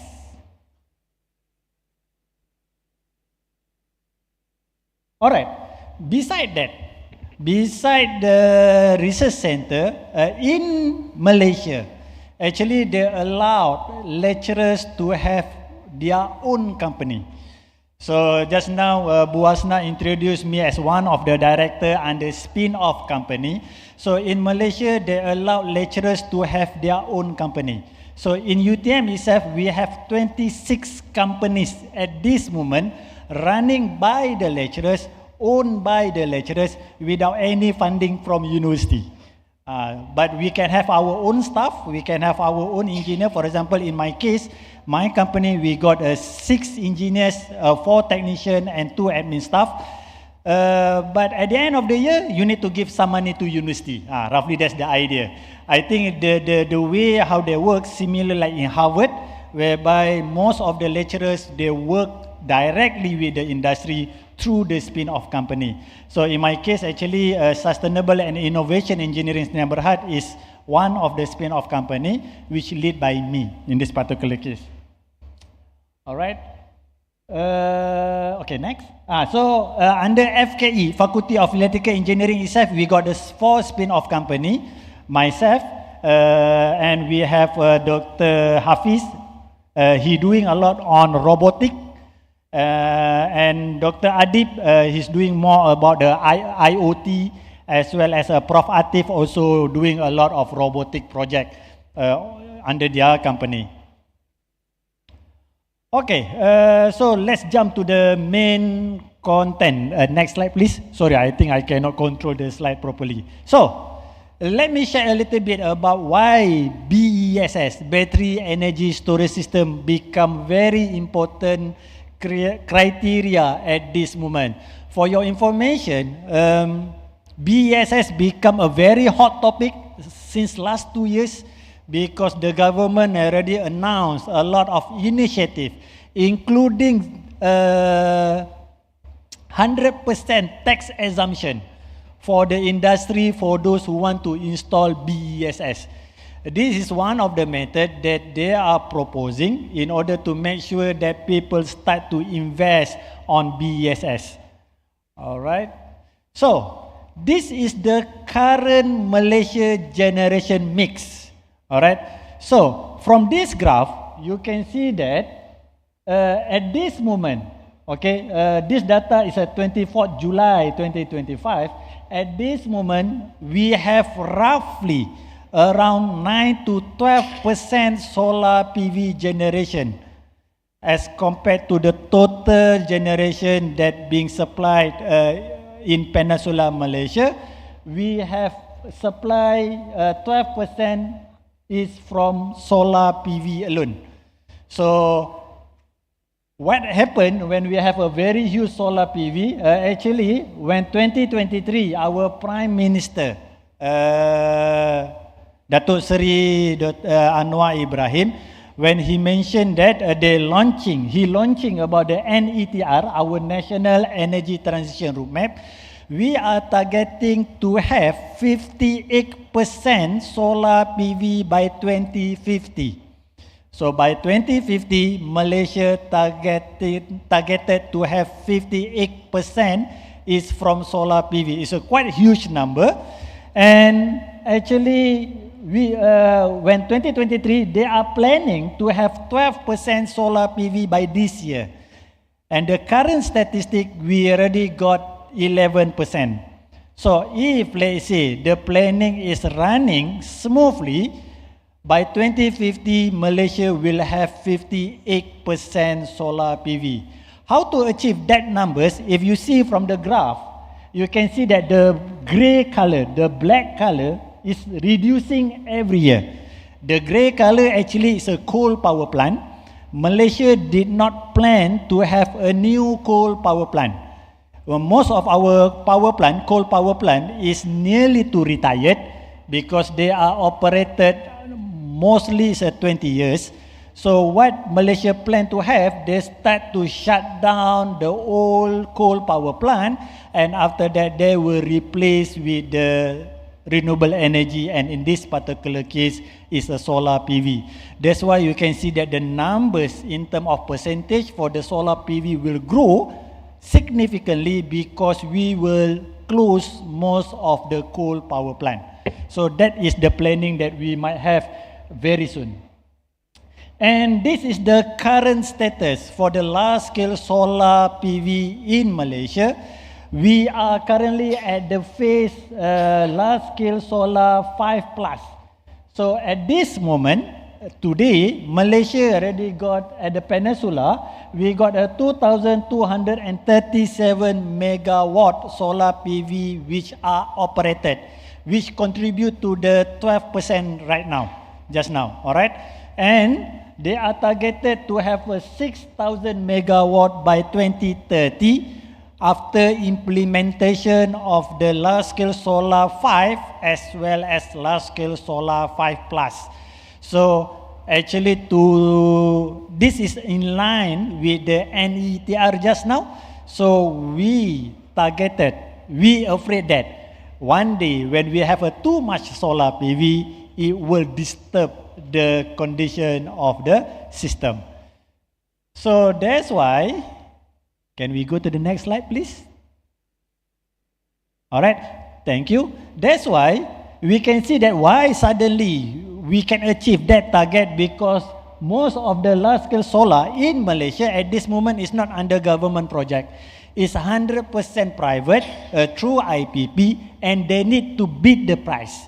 So if we see from the graph, what happened during large-scale solar 1, the price is roughly 60 cents per kilowatt hour, and now under large-scale solar 4 is only 20 cents. So we can see that the price of the solar PV per kilowatt hour is dropped from one project to another project. That's why they are targeted under large-scale solar 5. The price is roughly 15 cents per kilowatt hour up to 20 cents, which is cheaper than the coal power plant, cheaper than the gas power plant. So this is the one of the factor why Malaysia really going to the large-scale solar project. And this is also one of the factors under large-scale solar 6 that will be announced at the end of this year. They will make it compulsory for the large-scale solar to have BESS together. Because the price become cheaper and cheaper, so the government said, okay, why not we put it as a compulsory for them to include BESS inside the large-scale solar project. So, why we need to have a BESS? This is the biggest problem. In Malaysia, I think similar like Indonesia, we have a very good sunlight throughout the years from 7 a.m. until 7 p.m. But one of the disadvantages, not a disadvantage, I will say that one of the challenges, because we are at the Khatulistiwa, whereby we have too many clouds, and when you have too many clouds, you have too many raining, and it will disturb the condition of the solar PV output. And one of the biggest problem, if we have 58% solar PV, we cannot dispatch the solar PV. Not look like our traditional generator, coal power plant, gas power plant, you can dispatch, but solar PV you cannot dispatch. All right, next slide. This is the current status. Based on the 12% of the solar PV at this moment, the right corner here, all right, is the actual pattern in Malaysia. Just for your information, Malaysia just announced a new tariff last July. All right, our previous tariff, the peak hour, because we got the peak and off-peak tariff. The peak tariff means an expensive tariff is being set from 8 o'clock in the morning until 10 o'clock night. This is what happened last 3 years, last 4 years. But the latest announcement, the peak tariff is only from 2 o'clock until 10 o'clock. Why 2 o'clock? Because if we see from the graph, nowadays, due to the solar PV, the pattern of the maximum demand happen during the late evening. Starting from the 2 o'clock until late evening, the demand is very, very high as compared during the afternoon. Why? Because we have too many solar at this moment, 12%, and it reduced the demand during the noon. But what happened? Late evening, the demand become higher. So this tends to the problem that we might face, which is dark curve problem. So due to this reason, our government, okay, next, I already start to have a few initiatives. Next slide, please. All right, our government already come up with the initiative whereby the implementation of the BESS, battery energy storage system, become a compulsory. So, why we need to have the BESS in this particular case? Actually, the main idea of the power utility to make sure that the large-scale solar can be dispatched using BESS. So that is the main motivation why the BESS need to be implemented in Malaysia at this moment. Next slide. Alright, so just for your information, I just would like to share, currently we already got the 2 projects completed in Malaysia. One actually in Sarawak, another one in Sabah. So we have this one, actually the first large-scale BESS in Sarawak, which is 60 megawatt and 82 megawatt hour. It is operated since last year. And the main purpose of this BESS as a reserve margin, as well as as a backup if one of the power plant is dropped. For example, in Sarawak, in this particular case, they only got, they don't have many power plant as compared to Peninsula. So they have a reliability issue whereby it's always shade their load. So due to that reason, so our first project in Malaysia is being implemented in Sarawak, which is 60 megawatt. And the main purpose is to cater if the frequency drop. Okay, next. So this the large-scale solar, the monitoring system. Next.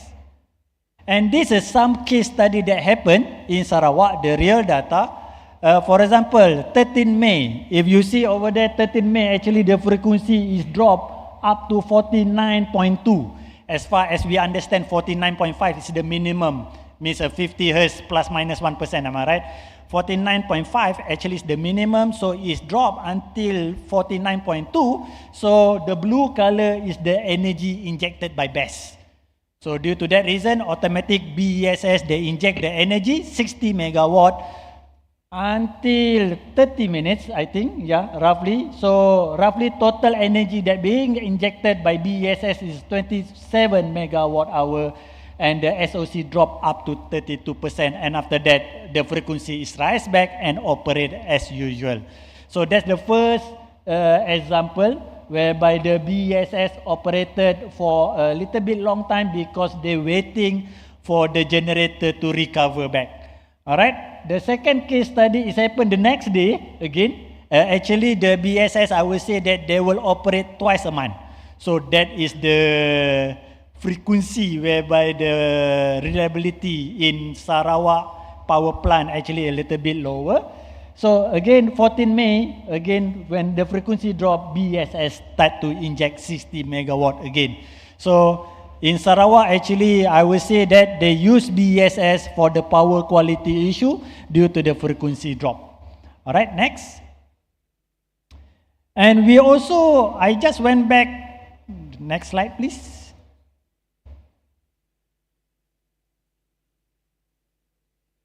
All right, I also just went back from Sabah. We got the largest at this moment. All right, at Sabah, 100 megawatt, 400 megawatt hour. This is the largest at this moment in Malaysia. But our Malaysia, actually, we are currently finalize the bidding process. They will have another 1.6 gigawatt hour BESS at the peninsula very soon. So in this particular case, for this BESS, actually, they are doing a lot, they are doing more toward the energy management for the Sabah. All right, next. Like I said just now, the latest guideline from the ST, they already make it compulsory for those who want to install solar PV, you must install together with the BESS, especially if you are doing a off-grid solar PV, if you are doing a self-consumption project. All right, next. So, a little bit some idea what we are doing rather than the economic activity as well as what happened in the industry. Next. For your information, actually, we are doing a lot of collaboration together with the power utility. Next. All right, we give a lot of training to our power utility since 2023 because, again, the utility, they need to know what is a BESS and how BESS works and so on and so forth. So we give a lot of training to our Energy Commission. We give a lot of our training to our TMB as well as a single buyer. Next. This one I just need to go through. I think the time's nearly finished. All right, so this again, ST. Next. This is a SESB Sarawak, Sabah just now. Before they implementing the project this year, actually we provide some training to them. We design together how to come out with the suitable BESS sizing for Sabah. Next. So this is a single buyer. Maybe some of you know about the single buyer, but maybe some of you don't know. Single buyer actually is a one entity in Malaysia whereby all IPPs as well as TMB, they need to bid the price to the single buyer, and single buyer is the one who do a decision which generator can supply how much power on that particular day. So single buyer is a one entity, is a split from the TMB, but they are the one who control the amount of energy that can be injected by each power plant. So we also give a training to them because they want to know, because what will happen in Peninsula, they will treat BESS similar like a power plant. So they want to know how the price can be evaluated under this condition. All right, next. So we also, okay, this one we can go very fast. This one for TMB, next. Also for TMB Genco Generation Company, next. We also give some training. Again, this one is the second batch generation company, next. This one is a mix from Genco, TMBR Research, TMB Lab, and single buyer. Next. All right, beside the training, we also do some POC. Next, sorry. We also do some visit to China, especially because we want to bring the technology to Malaysia.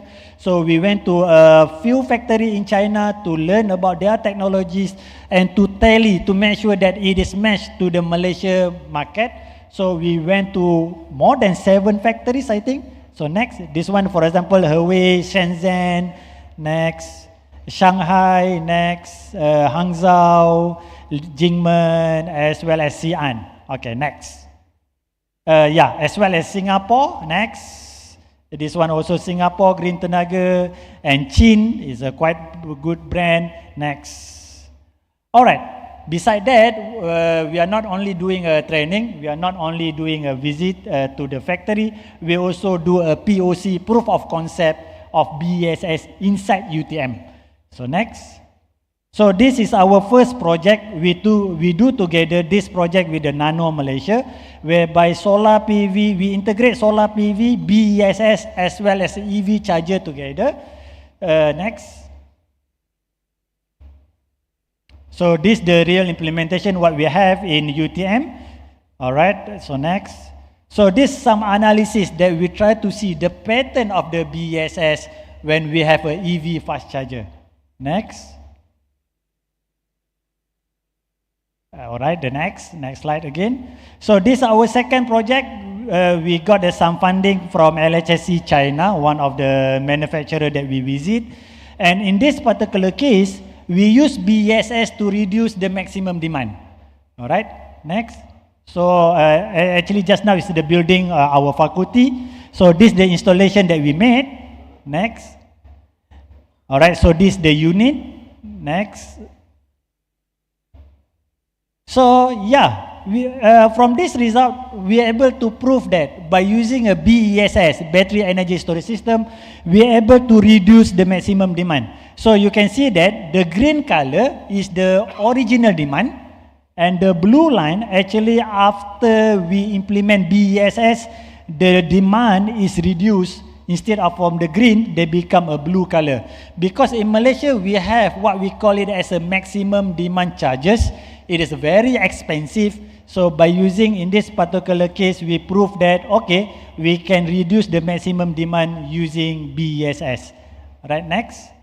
And that's the amount of saving that we do. And what is our current research on BESS? Next. At this moment, one of my PhD students, we are doing research more toward the EMS, energy management system, because the EMS that being used in China is not really suitable being used in Malaysia. So we have several problems, especially on the maximum demand. So what we do a lot of study on that. We come out with a new algorithm to be implemented. That's why, for example, for this case, you can see that it's workable. We are able to reduce the maximum demand. But next slide. But there is a situation whereby you can see that the BESS fail to operate. That's why the maximum demand going back to the original maximum demand. So there is no saving for this particular case. So due to this reason, we are currently doing a lot of research on the EMS in order to solve this problem. Next, I think is to finish my slide. Yeah, I think that's all from me. Thank you very much. Okay, thank you so much, Dr. Jasrul, for the insightful presentation. We see here that BESS can be one of the solutions for the high PV penetration in Malaysia, but we still encounter a problem in energy management storage. But I'm very curious about your opinion why BESS become one of the main choice in Malaysia storage system instead of using like pump hydro storage, Doctor. All right, why battery become the major component as compared to pump hydro? Actually, we have currently, TMB itself, they want to do one project on pump hydro, but the biggest problem, the biggest challenges on pump hydro, even the water actually they charge. You know, the state, Actually, the water is belong to state. So if you want to use the water, so you need to pay to the state government. So the overall cost for the pump hydro become very, very expensive. And in terms of lead time, means the process to set up the pump hydro and so on and so forth, also is a little bit longer. So for the time being, I would believe that the shortest option that we have is a BESS. But I also agree that the battery itself currently is only up to 10 years. After 10 years, you need to change the battery. But if you do the financial analysis, the NPV, IIR, I believe that I already done that, the analysis. At this moment, still BESS, the cheapest and the shortest ROI. We have done some study, the ROI is only roughly 4 to 5 years. As compared to the pump hydro, it took a quite very long ROI for the implementation. Yeah. Thank you, Doctor, for the answer. We will elaborate it more in the Q&A section. And now we will have our second speaker. Our second speaker is Professor Dr. Engineering Roni Seto Wibowo, IPU ASEAN Engineering. And okay, Pak Roni, please come to the stage.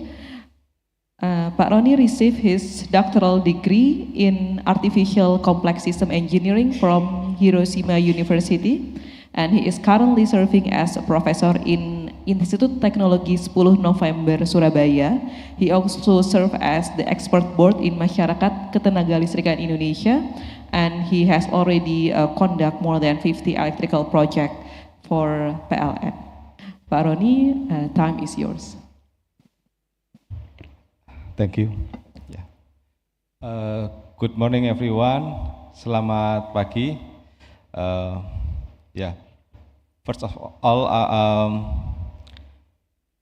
I'd like to thank you to Professor Iwa Karniwa as a rector of ITPLN for kind invitation and warm welcome hospitality from the committee. And it's a great honor for me to be here to share my insights and experience. I hope this presentation will be beneficial for all of us.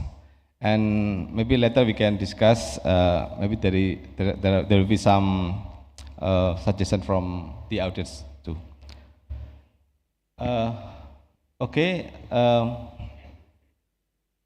The title of my presentation is about Advanced Distribution Management System for Network Reconfigurations, and then I'll share a little bit about a case study of Bawan Island. I do my research with my colleagues here, Siflong Suk from Cambodia and also Omar Fabian from our laboratory. Okay, next. Yeah, a little bit about me. I'm from Power System Simulation Laboratory, Department of Electrical Engineering, ITS, and maybe I will share a little bit about ITS. We have, sorry, I don't remember. At ITS we have 50X undergraduate study program and 27 master program and 17 doctoral programs, and also 9 vocational program study. And I myself, I'm working for Faculty of Electrical and Faculty of Intelligent, Electrical and Informatics Technology, and I belong to Electrical Engineering Department. And in this faculty there are so many program study like Biomedical Engineering, and then Artificial Intelligence, Informatics, System Information, Information Technology, and etc.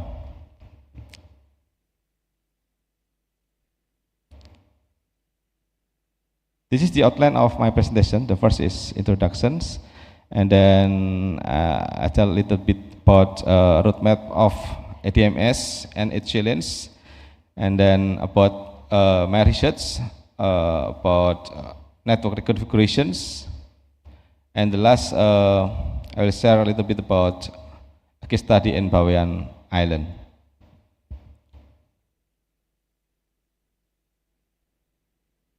Yeah, next. As you can see here that in the next 10 years, there will be additional power supply, about 70 gigawatts, and more than 50%, I think, they will come from renewable energy, especially from solar power and also from wind power. And for your information, that right now we have about 70 gigawatt existing power. Yeah. So from the independent day, 1945, until now, we have 70 gigawatt power supply capacity. But in the next 10 years, we will have additional 70 gigawatt. It's been about 100% capacity, and more than 50% is from renewable energy. Next.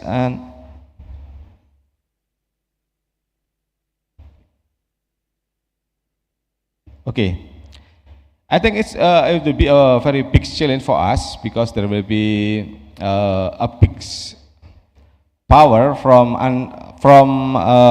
intermittent power supply, that is from wind and solar. As a comparison, I will show you, this is the power generation, daily power generation in Australia, because I have no access to get data from PLN, so I get data from Australia. It was taken, I think, 3 days ago. The power in Australia is about 30 megawatts, almost similar with power in Java Island.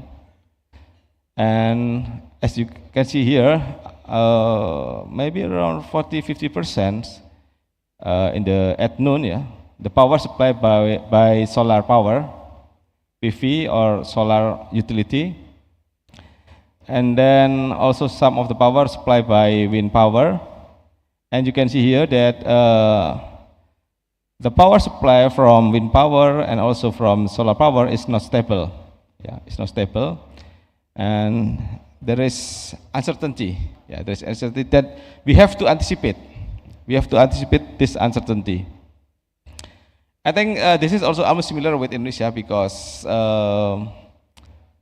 maybe 30% or 40% of the energy in Australia is supplied by coal power. Next. Because of the uncertainty, because of the dynamic of the power system, so we have to upgrade the power system infrastructure in Indonesia. I think we have improved the facility in Indonesia.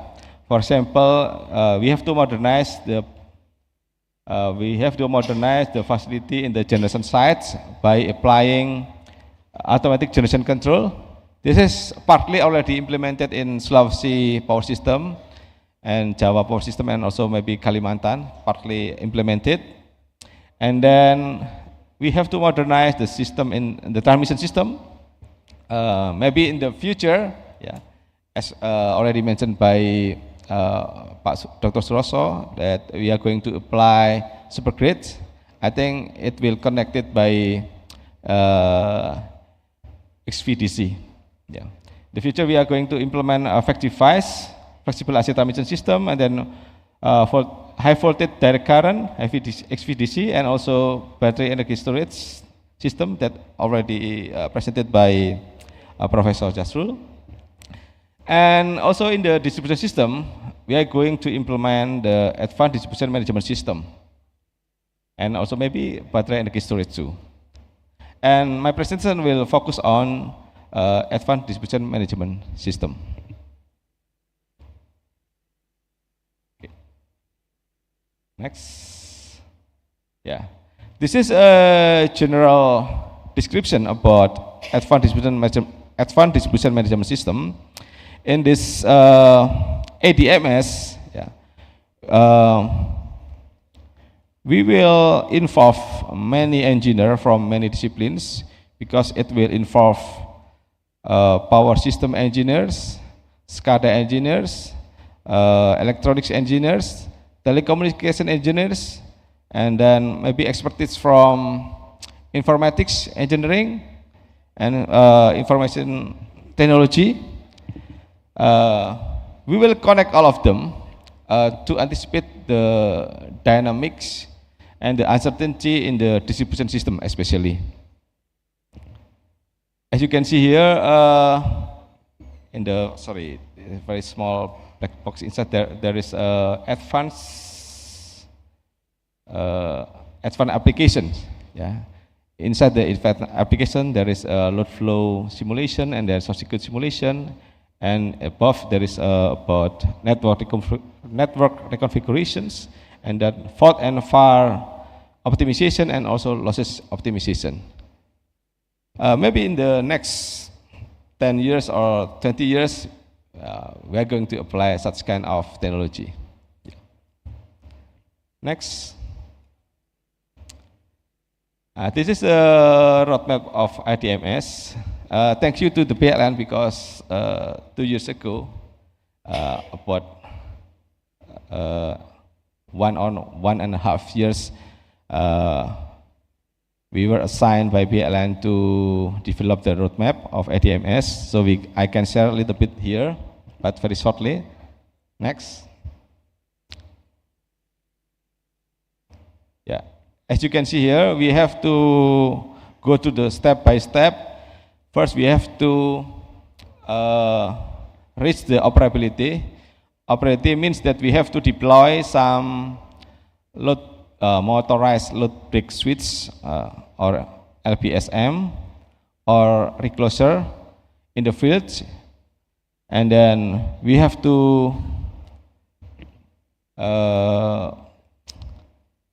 LBSM, and then we need to have access to LBSM, so we can remote access the switch in the field from the central, yeah, by using SCADA.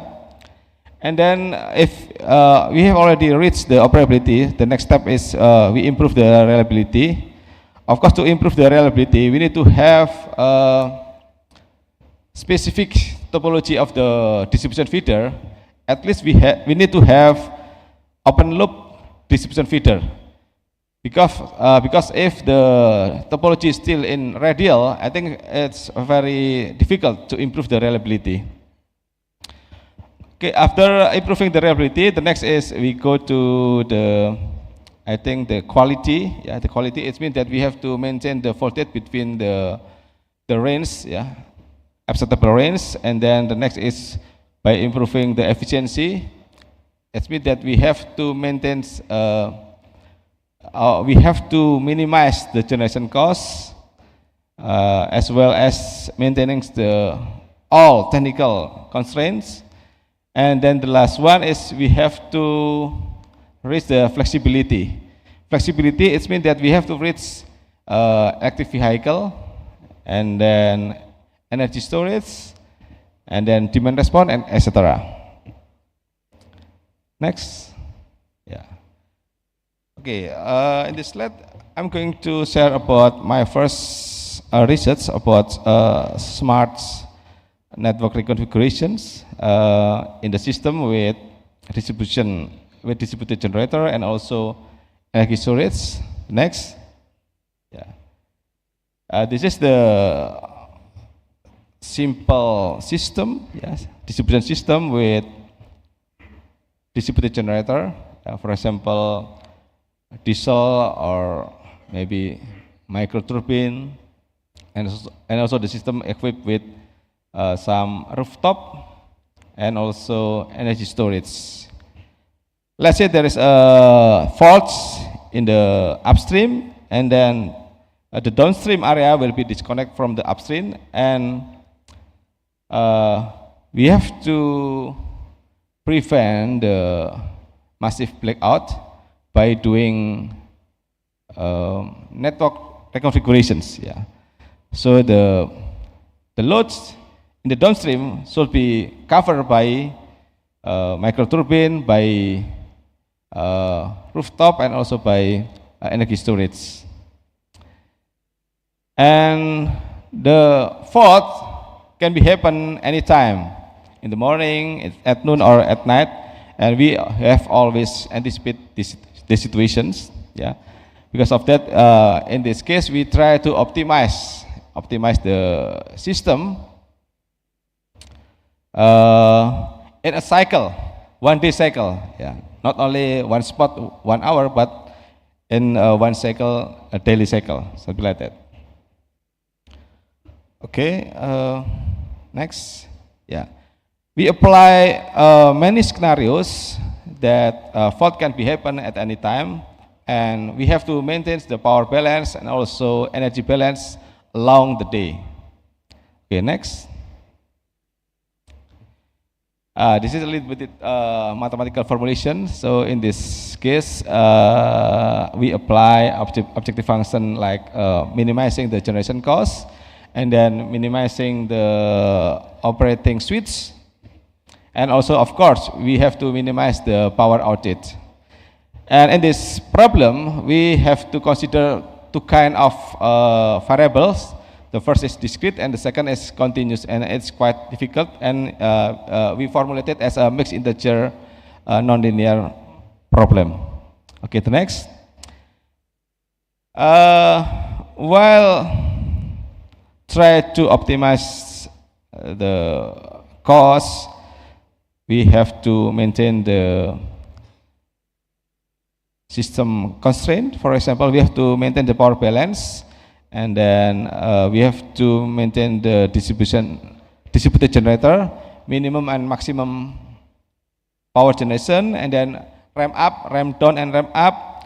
And then we have to consider battery storage, including minimum state of charge and maximum state of charge. And also the last one, we have to maintain the technical constraints such as voltage in the bus, and also maximum power in the line. Okay, next. To solve this problem, we use two optimization. We call it as a main optimization and sub optimization. The main optimization we use meta-heuristic technique, while in the sub optimization we use it's like a conventional technique, interior point optimization. This is like a iterative process until we reach the convergence. Okay, next. Okay, we apply this proposed approach to the IEEE 33 basis, but with modification by inserting distributed generator, as I mentioned before. Yeah, maybe next, I think. Yeah, this is this example. There is a fault in the upstream, and then what we have to do, the next. And we have to, here we can see that some switches should be open and some switches should be closed to reconfigure the system in order to minimize the power outage. Yeah, to minimize the power outage automatically, something like that. And then next. Yeah, as information that because we use meta-heuristic technique and also conventional techniques, it's quite time consumed. Yeah, it's time consumed. So in the next presentation, I will try to try to find solution how to reduce the time calculation. Okay, the next. This is the description about process the charging and discharging in the battery during the wind cycle, 24 hours.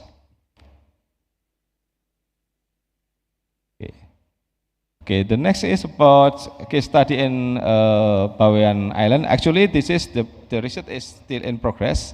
I got support from Minister of Higher Education to do this research about. Actually, my dream is about digital twin. Yeah, digital twin. So we collaborate between software and also hardware. But in the States, we still use the software, but I think next year we try to combine between software and hardware. Okay, Bawean Island is located in northern East Java, maybe about 4 hours until 10 hours from Gresik, Surabaya, by boat, depend on what kind of boat we use. And then in this system, consisting of three distribution feeders, and then, yeah, as you can see here, this is the topology, and I think this is quite challenging and unique because this is a not strong distribution system because this is a microgrid. So sometimes stability will be considerations. Yeah, not only static parameter but also dynamic parameter stability. Okay, next. To speed up the calculation process in this research, we are using deep learning, yeah, reinforced learning. So replacing the previous approach, yeah, we hope that we still can optimize the problem, but with quick response.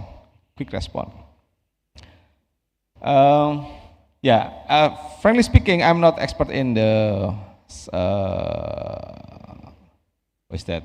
It's like a machine learning, but I have to collaborate with someone expert with machine learning, and I can share what is the problem in the power system when we can collaborate each other to realize this research.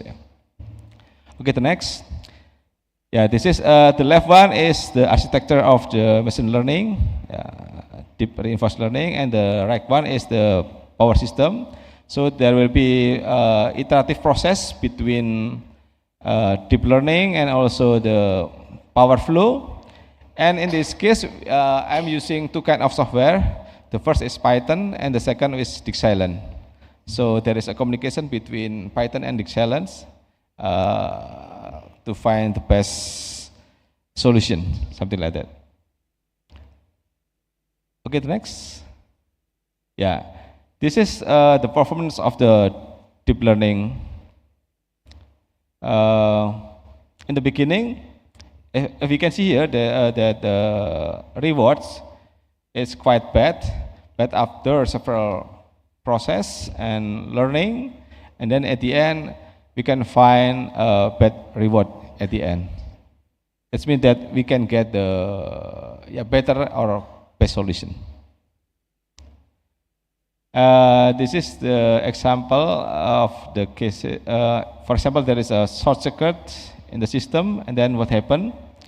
We have to open some switch and close some switch in order to minimize the power outage while maintaining the technical constraint. Next, I think the last one. This is proof that we can minimize the power outage. Then the next one. Next.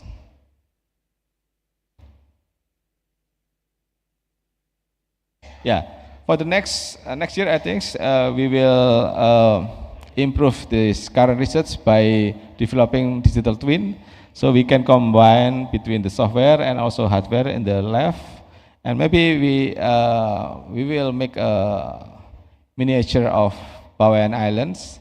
So if that is happen in the software, it will valid in the real words, and also in the real, it can be monitored in the software, something like that. I think that's all from my presentation. I hope this will be useful for all of us. Thank you so much. Thank you, Pak Roni. Please give a big applause for Prof. Roni. Prof. Roni, that is a very interesting topic that you share to us about reconfiguration, especially. I'm very curious about the choice of your algorithm, deep learning reconfiguration. What is the benefit of it, and is it possible if we use it in the real time scenario? Yeah, I think possible, very possible. Yeah, as I mentioned before, that in the previous method, I'm using optimization, meta-heuristic, and also conventional methods. I think it's effective. It was effective to solve the problem, but it takes time because the response should be very quick, yeah, to restore the system. Because of that, I try to move from the meta-heuristic and conventional to the machine learning, and maybe the response in second, I think. Yeah, in second, because it's already trained, and then in the testing it's very fast to detect the fault and then isolate and then reconfigure the system very quick, and I believe that it's applicable. Yeah, thank you. Okay, that's very interesting. Thank you, Pak. Okay, now we will move to our third speaker, Bapak. Okay, we have Bapak Dr. Agus Puji Parasetiono, Master of Engineering, ASEAN Engineering. He got his doctorate degree in Universitas Negeri Jakarta in Education Management, and he is currently serving as the member of National Energy Council, Dewan Energi Nasional, representing academic sector since 2020, and he is currently also a senior advisor to Institut Teknologi PLN. Pak Agus Puji, the stage is yours.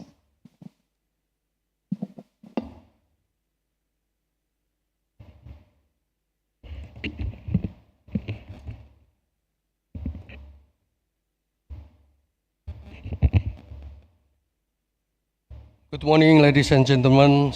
I am Agus Puji Prasetyono, member of the National Energy Council, a lecturer at the PLN postgraduate program, and also as a chairman of a Global Institute of Nuclear Energy and Sustainable Development. I am from National Energy Council, and as you know, National Energy Council's chairman is president, and vice chairman is vice president. Daila chairman is Minister of Energy and Mineral Resources.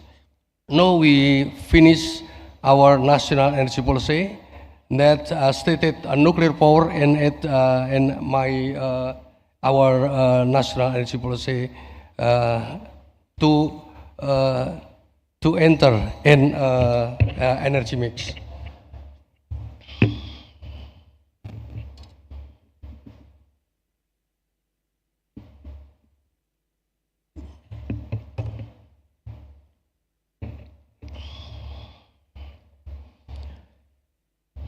It is an honor for me to share for you all on how to bridge energy transition toward net zero emission 2060.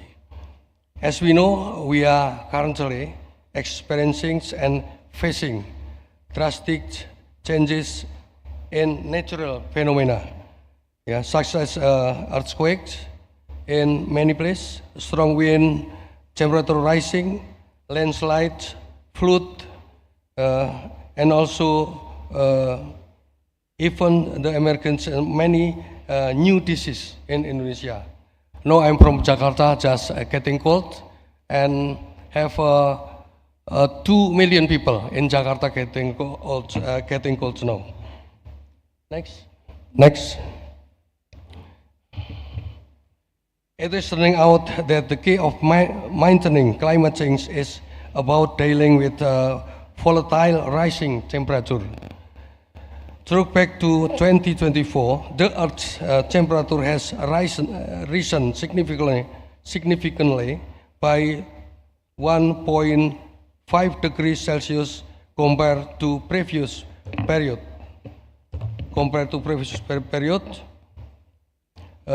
In 1900 before Industrial Revolution. It is underlined that the main cause of the Earth's temperature increases has been identified because of uses of fossil fuel and industry to drive economic growth and world civilization. The fossil fuel has been used in a large scale to exploit industrial added value. Additionally, the world transportation system and rapidly expanding business sector are also driven by fossil fuel. It is proven that the use of fossil fuel experiencing world climate change. Unfortunately, this happened in the moment when Indonesia is striving and advance and increase our GDP per capita so that we can escape to the middle income track. We have even pledged that we will become a golden period of Indonesia in 2045 by setting up to 8% of the economic growth target. Next.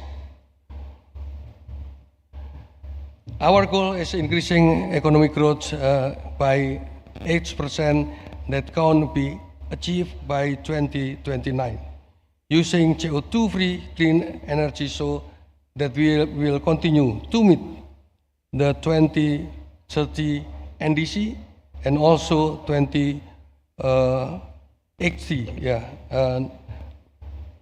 national net zero emission. Next. Yeah, we see here in order to achieve the goals, we needed affordable, available, and sufficient quantities easily accessible to the public, clean, environmentally friendly, and sustainable energy. It must be able to meet production processes with stable, reliable, scalable energy that is not independent on fluctuating price. The electricity system must be inclusive and sustainable in inclusive manner in accordance with a need and guarantee sustainability. To the end, we need high energy resilience, independent as the capital for realizing the energy sovereignty and innovation. If this term can be fulfilled, that the golden periods of Indonesia 2045 will be achieved with 8% economic growth through the utilizations of clean energy driven by innovation. Through the national innovation system, we will be able to increase added value in the country, create startup jobs, and utilize science and technology, process natural resources independently and sustainable. Next.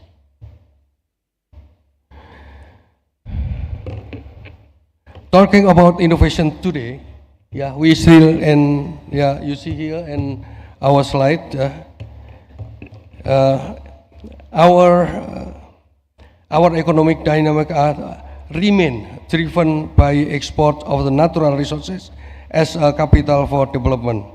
Innovation has not yet become a primary need. However, with energy consumption continuing to rise, I am confident that innovation will become a key factor of the dynamic of development in Indonesia. From the diagram, it is clear that we are still in a resource-driven and efficiency-driven position. Increasing energy consumption will decrease the efficiency-driven pattern and increase innovation-driven. Next.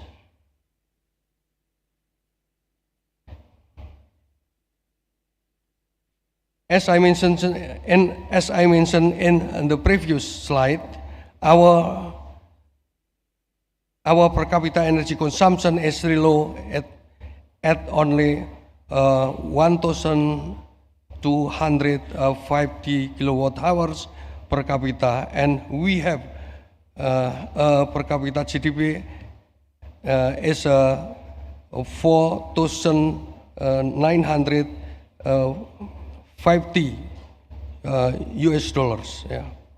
Most ASEAN countries are still trapped in the middle income category due to their low energy consumption. As we see here, Thailand, which has an energy consumption 3,000 kWh per capita and GDP 7,700 US dollar per capita, is still in the middle income trap. Meanwhile, Malaysia has already escaped from the middle income trap. Next. This is one of the reasons why our energy consumption remain low at 1,250 30 kilowatt hours per capita. Because our energy consumption grow, energy consumption growth is only 29 kilowatt hours per capita per year. Malaysia is at 119 kilowatt hours. Upper middle income countries is 100 kilowatt hours. The world average 43 kilowatt hours, and Thailand's 58 kilowatt hours. Indonesia is very low at 29 kilowatt hours, which is equivalent to the power plant growth only 3 until 3.5 gigawatt. To catch up, we need a power plant capacity increase of 7 gigawatt per year. Can we do it? This has already been mentioned in the 2034 RUPTL. Indonesia is very low to achieve energy consumption grow equivalent to Thailand. 56 kilowatt hour per year. Significant industrial demand is required, meaning special economic zone, industrial zone, and so on need to be reactivated significantly. Agriculture, forestry, and plantation industry, creative industry, paper industry, manufacturing all must contribute to development. Next. This slide explains we have two scenarios, namely high scenario and the low scenario. Here we can see whether renewable energy can still sustain our economic dynamic. By 2045, our electricity demand will be 1,634 terawatt hours. When added to direct use, our total primary energy will be 1,700 terawatt hours.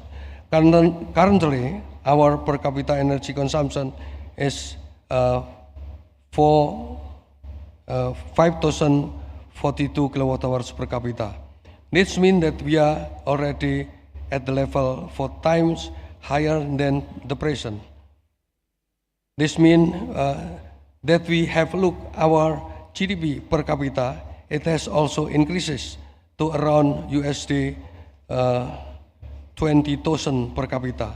But remember that we need 1,700 terawatt hours of energy to drive energy consumptions of 5,000 kilowatt hours per capita. If we look at the following slide, next.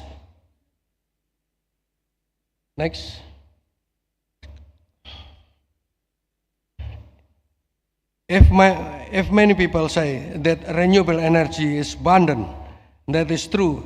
If the economic growth we want to is only like as it is now. But if we are talking about 8% economic growth, renewable energy source from Indonesia natural resources is very limited. You see here that in the renewable energy, maximizing hydropower will be only 75 gigawatts. Maximizing geothermal, we have to 23 gigawatt geothermal potential, natural potential, but only maybe 20 gigawatt will be utilized. Maximize biomass, only maybe about 40 gigawatts. That means only 280 terawatt hours. So if renewable energy we utilize, maximum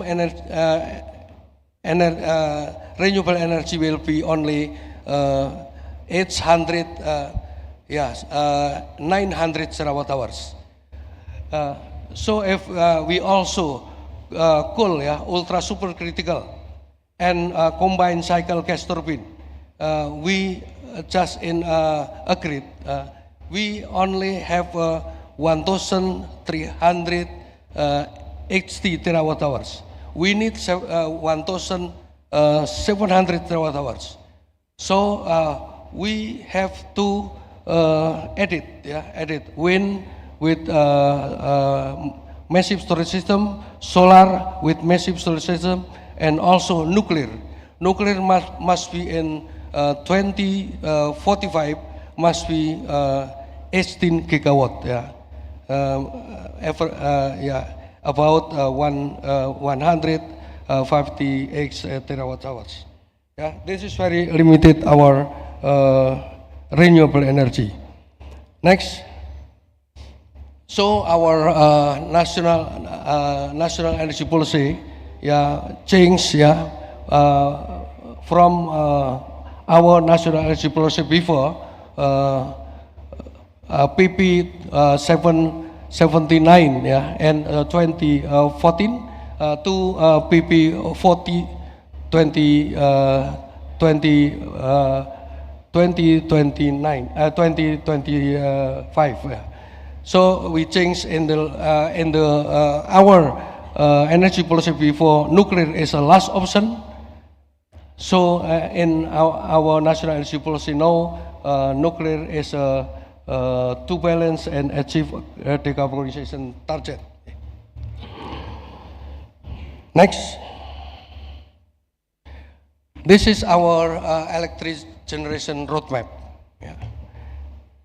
You see here that we still batubara still we make in our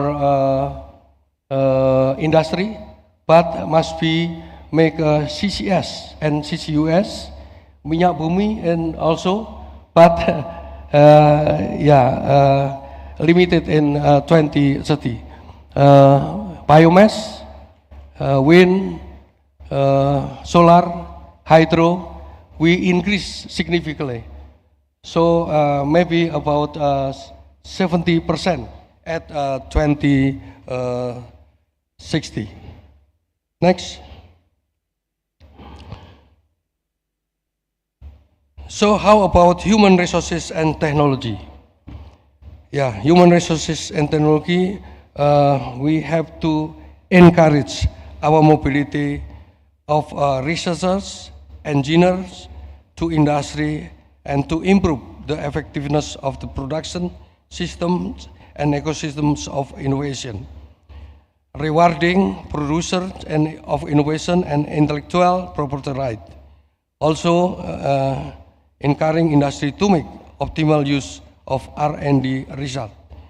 Conducting technology transfer through turnkey project licensing, foreign direct investment, joint production offset, BOT, and so on scheme, and also strengthen technology audit institution to increase local content, selecting core technology to enhance industrial competitiveness,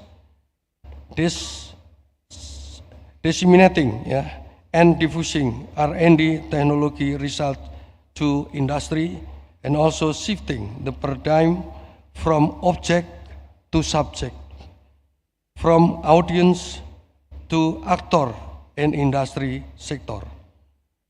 Next.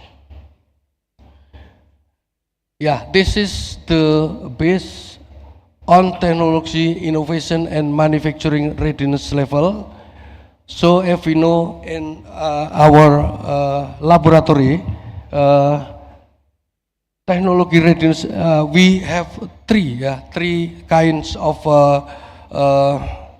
parameter to make technology as a proven or not proven. One is technology readiness level, two is innovation readiness level, and number three is manufacturer readiness level.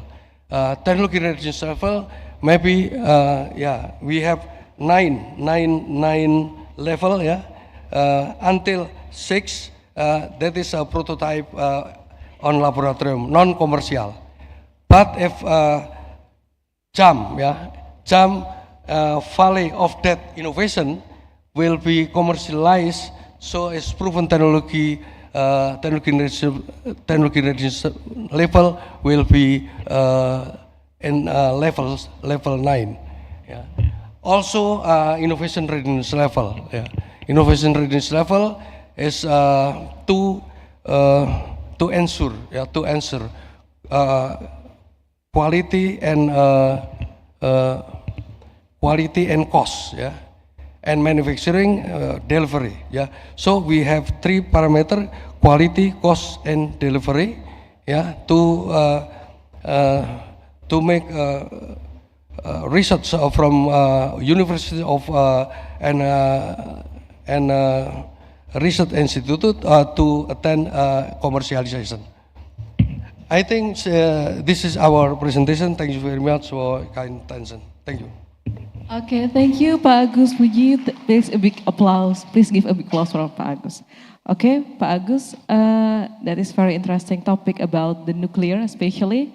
I'm very curious why the government want to put nuclear as their priority, while the other country try to do the nuclear phase out. I mean, like they try to shut down some of their nuclear power plant. Thank you.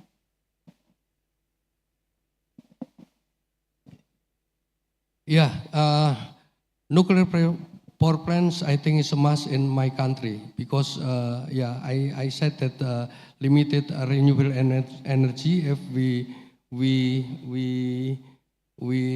commit 6% economic growth, but if only in this time we no need nuclear power.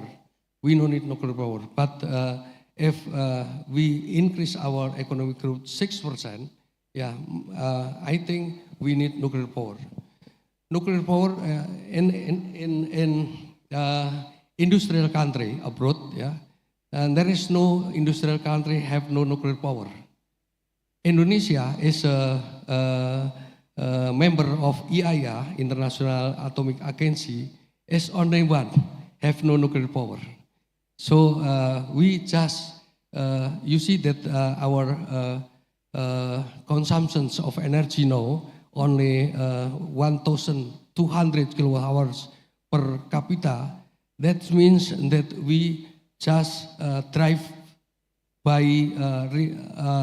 natural resources, not have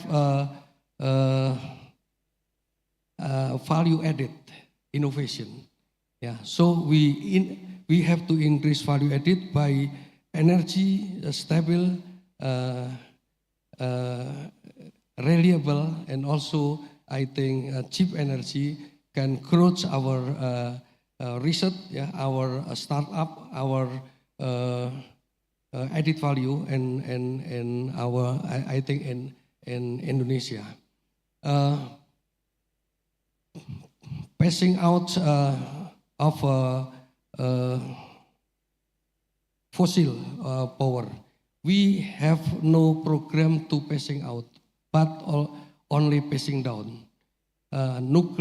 Fossil power still can use in energy mix, but have complicated, have added CCS and CCUS. Yeah. So, for example, yeah, in coal-fired power plant, yeah, have no CCS, CCUS, yeah, must be passing out, yeah, passing out in the end of PPA. But if we attach CCUS or CCS, yeah, can be, I think, can be continue this business in coal-fired power plant. So maybe if we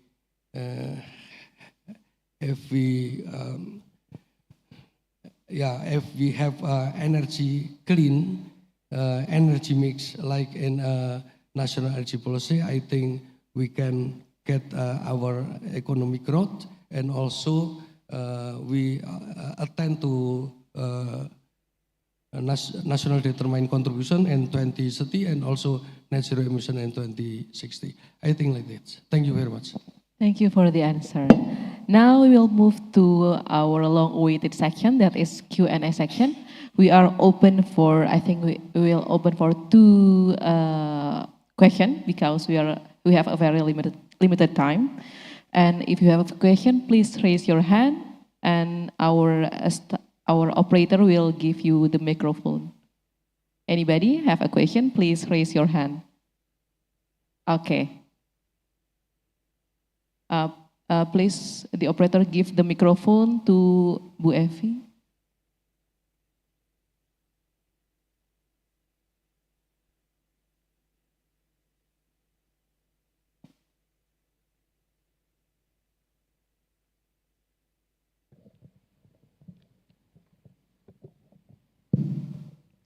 Thank you. Assalamualaikum warahmatullahi wabarakatuh. My name is Evi Yosrita from ITPLN.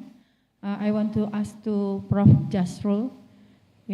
Thank you for your insights sharing today. My question is, what is the main challenge in implementation based in Malaysia? Thank you. All right. Thank you very much for the question. I did not go into detail on the BSS in my presentation, but for all of you, for your knowledge, actually BSS is not only battery. They consist of multiple components. Battery, normally I give an analogy something like this. You can assume that the battery has a heart, jantung, and after that, they got the brain, we call it as a EMS. So the biggest challenges at this moment for Malaysia, the EMS that being developed in China is not suitable for the EMS in Malaysia.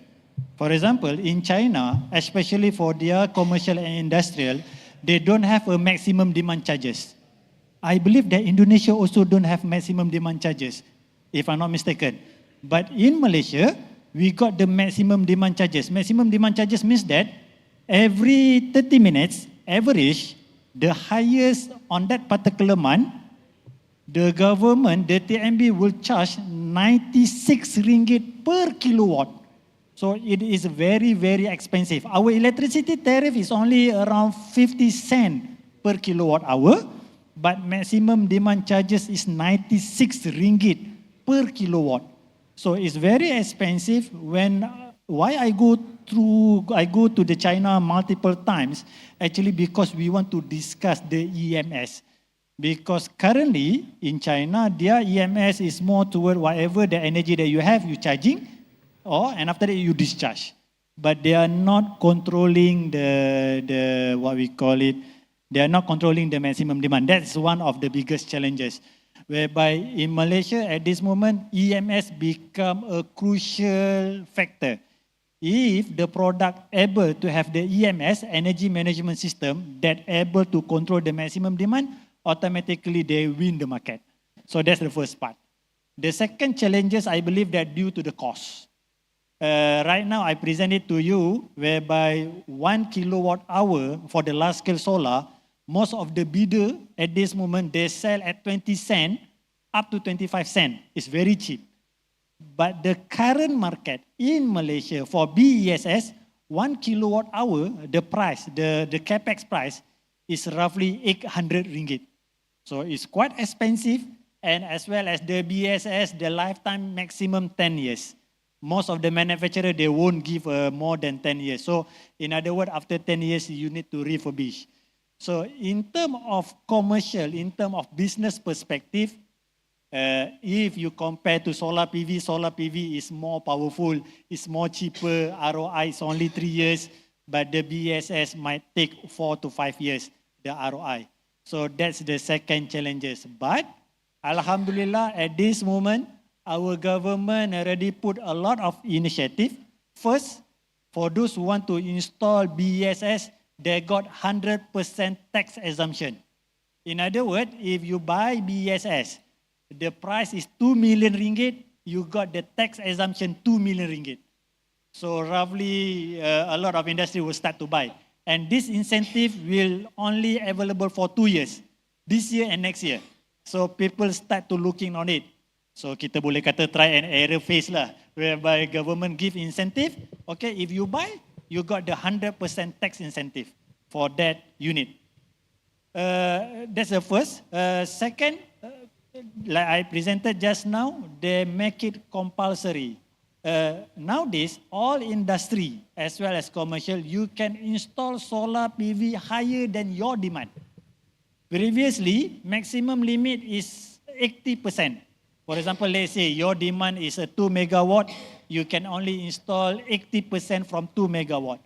But the latest announcement, they say that you can install 100% energy, or you can beyond that. Government allowed, but compulsory come with BESS. So due to the government policy, plus with the tax incentive, so they make it BESS business become interesting in Malaysia. So that's why you will see that a lot of exhibition currently happen in Malaysia, but the biggest challenges is on EMS itself. So that is the current restricted. But last week, we already found the developer that willing to collaborate together with UTM.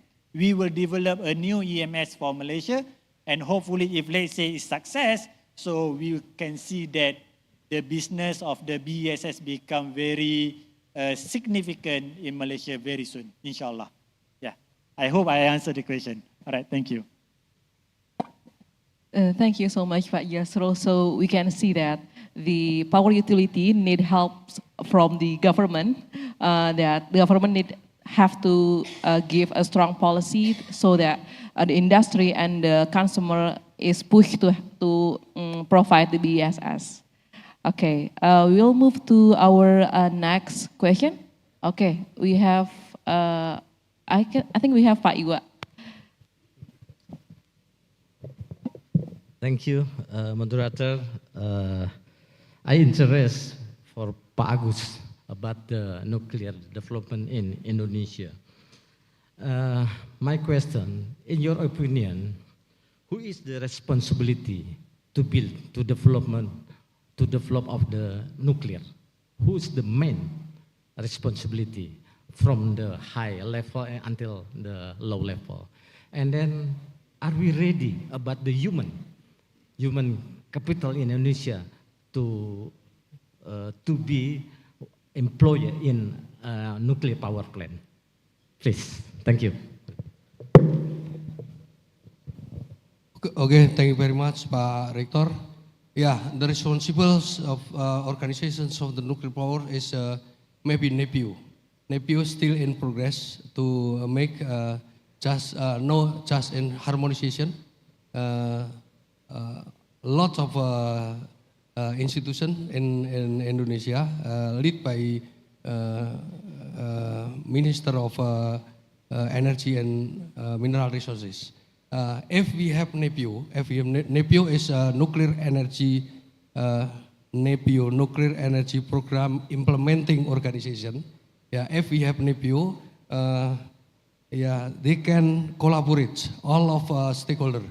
We have maybe about 16 stakeholder potential to make regulations and also implementation. Construction also, yeah, must be in circles of NEPU. So I think it's very important. It's not the same with another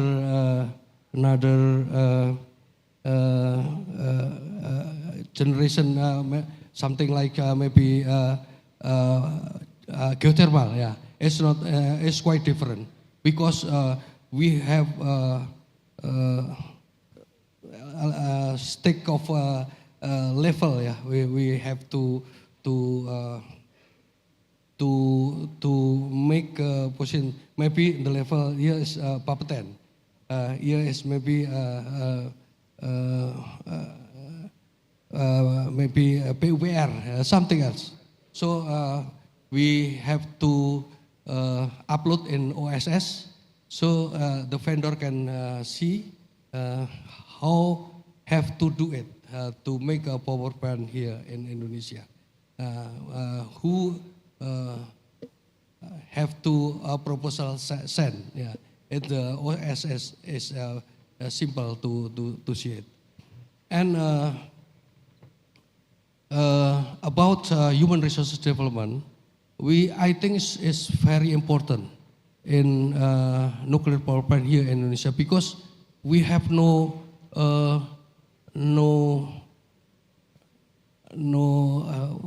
institution have certified to human resources. In nuclear power plant must be stated that the low level, middle and high level human resources must have a certified. We have no certificate about nuclear power plant. So maybe ITPLN will lead it. I think it's very good for us to make human resources development is I think is good in Indonesia. I think, yeah.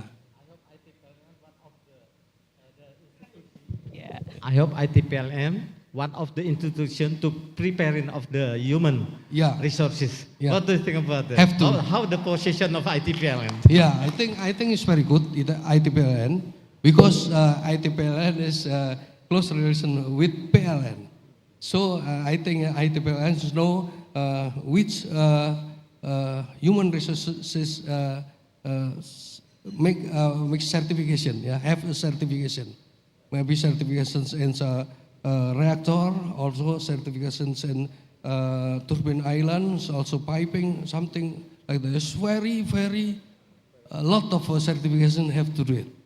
I think ITPLN is I think is good chance to lead the institution to certified human resources. I think, yeah.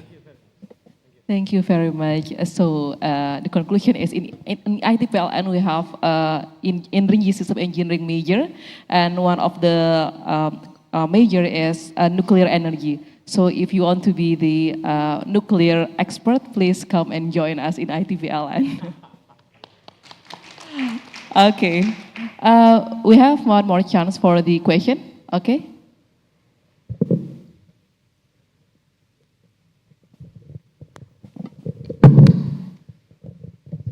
Bismillahirrahmanirrahim. Assalamualaikum warahmatullahi wabarakatuh. Thank you very much for this channel. I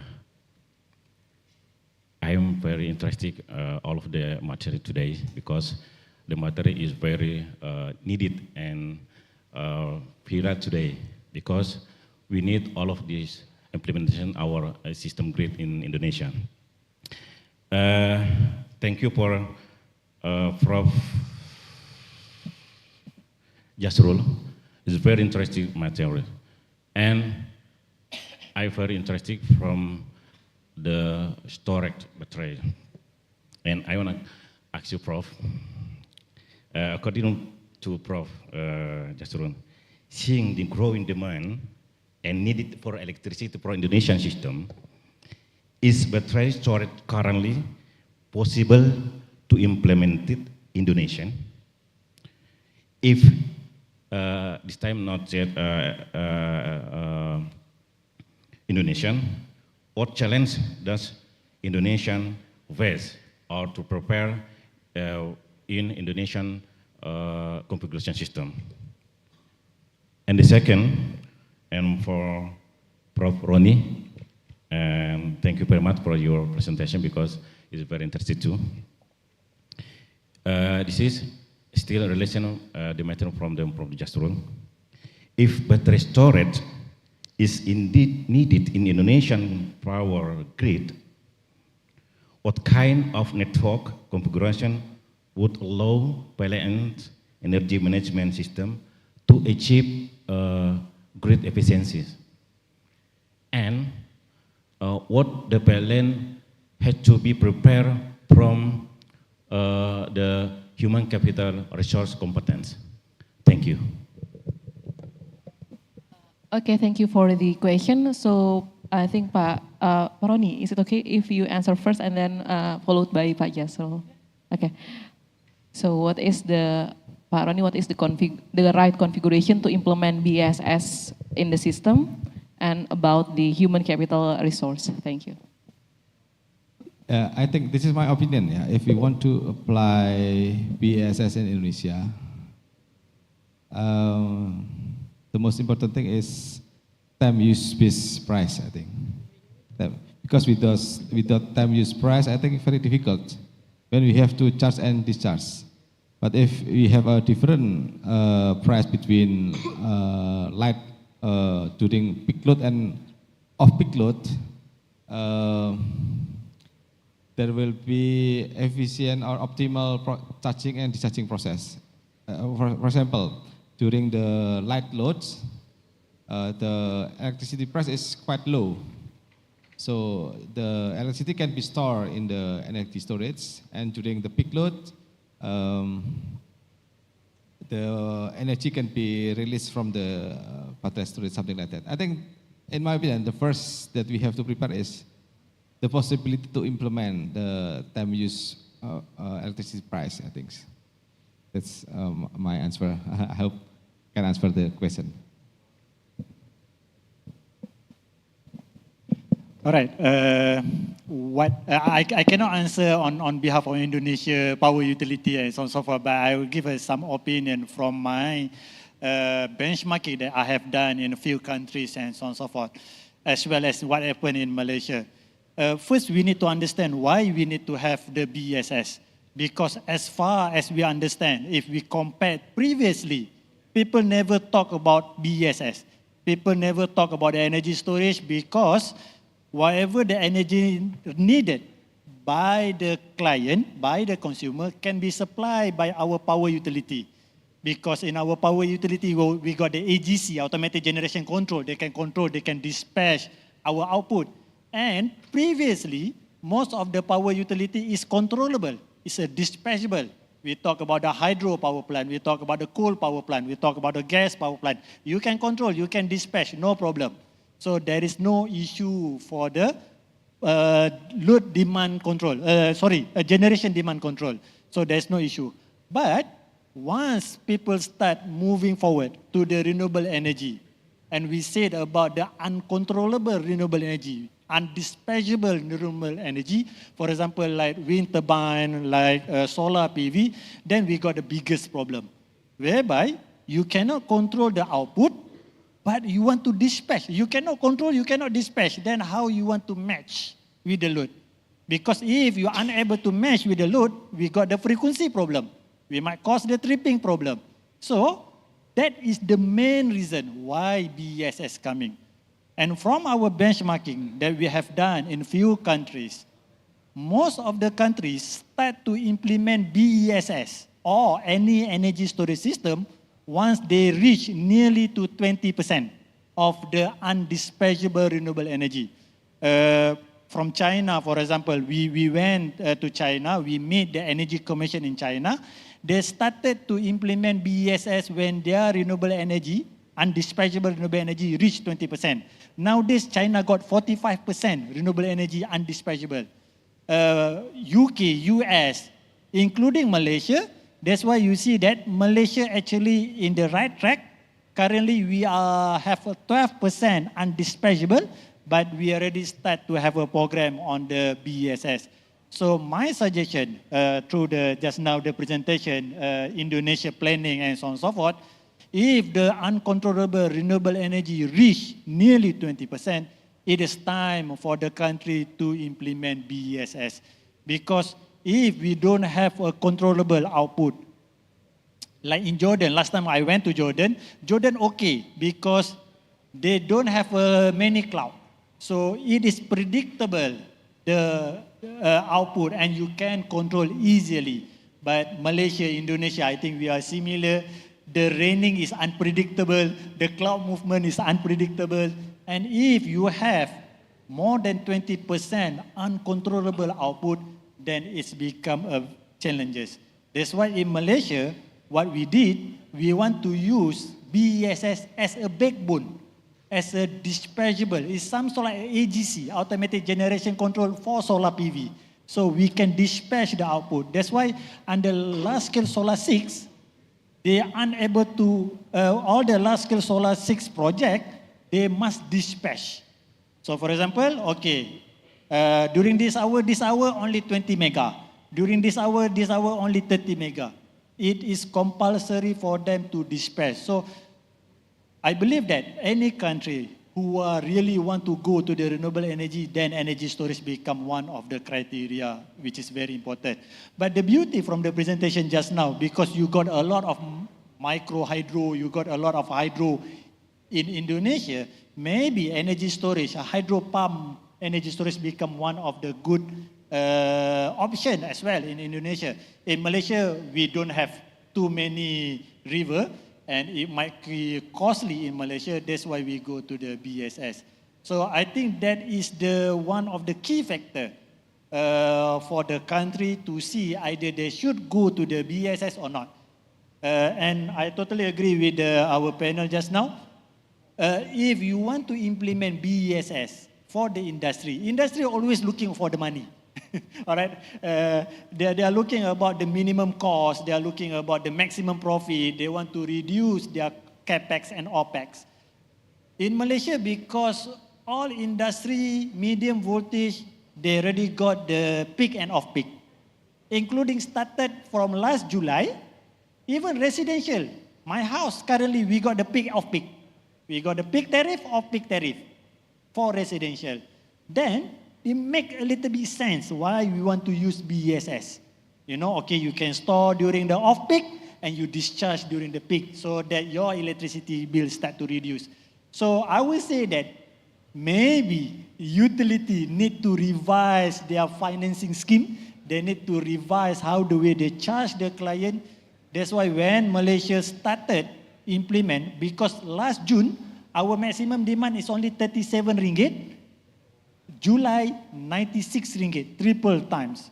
Then everybody looking for BSS, everybody looking for solar PV, and it's automatically will support the government initiative so that we can reach a high renewable energy by 2050. So I hope I answering the question. All right, thank you very much.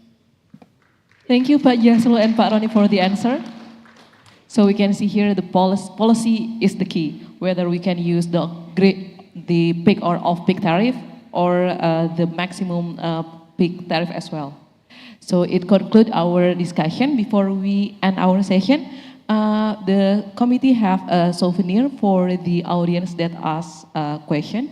Can someone help me to give the souvenir to the audience?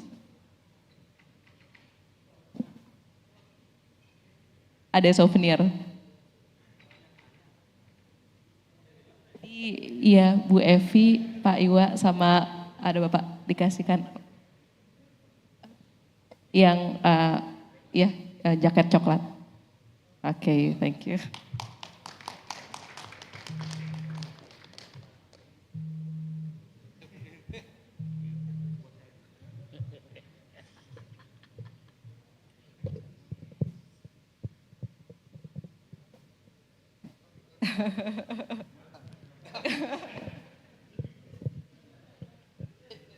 Yeah, okay.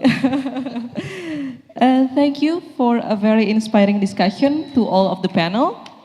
Please give a big applause again. We hope this valuable insight will be the strong foundation for the implementation of a clean, inclusive, and reliable electricity system. And I give this session back to the MC. Thank you very much, Ms. Asna and all of our honorable speakers. Give a round of applause for all of them, ladies and gentlemen. All right. Prof. Iwa, it seems like you gained more profit this afternoon, I suppose, yeah? Prof. Iwa gained more profit this afternoon. You got tap cash, I can see, yeah? Also, we'd like to invite Prof. Iwa, please join us here on the stage. And all of our honorable speakers, mind if you stand up on your feet and then take a few steps forwards, I suppose, this afternoon, because we have a very special token of appreciation for our first speakers. Ladies and gentlemen, please give a round of applause for the Associate Professor, Professor Jasrul Jamani bin Jamian from the Institut Teknologi Malaysia. Give a round of applause, everyone.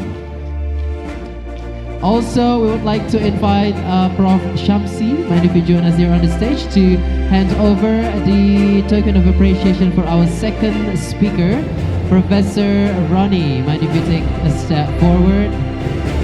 There we go.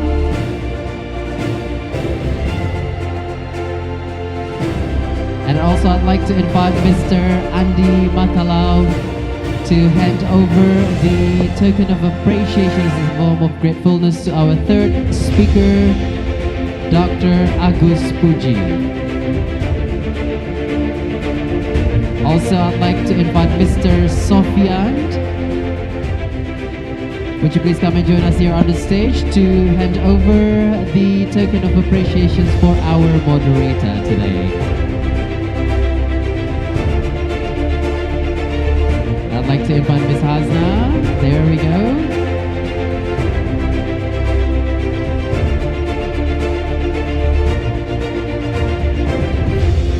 All right. Now let's freeze the moment in our photo sessions. Can we please have ladies and gentlemen, honorable speakers.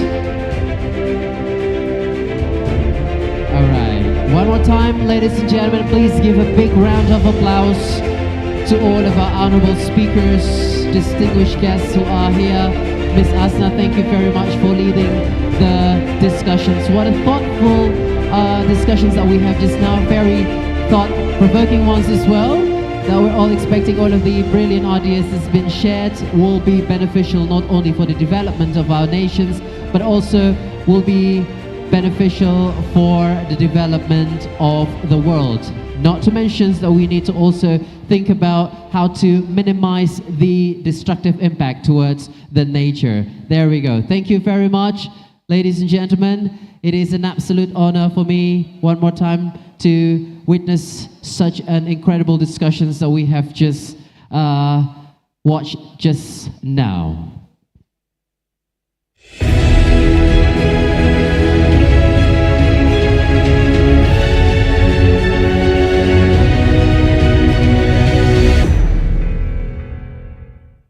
All right, one more time, ladies and gentlemen, I would like to thank all of you for being here with us at the opening ceremony of the International Conference on Advanced Technologies in Energy and Informatics. And then I think we are close to the end of the opening ceremony. That concludes the opening ceremony of the conference, and we truly appreciate your presence and participation in making this event possible.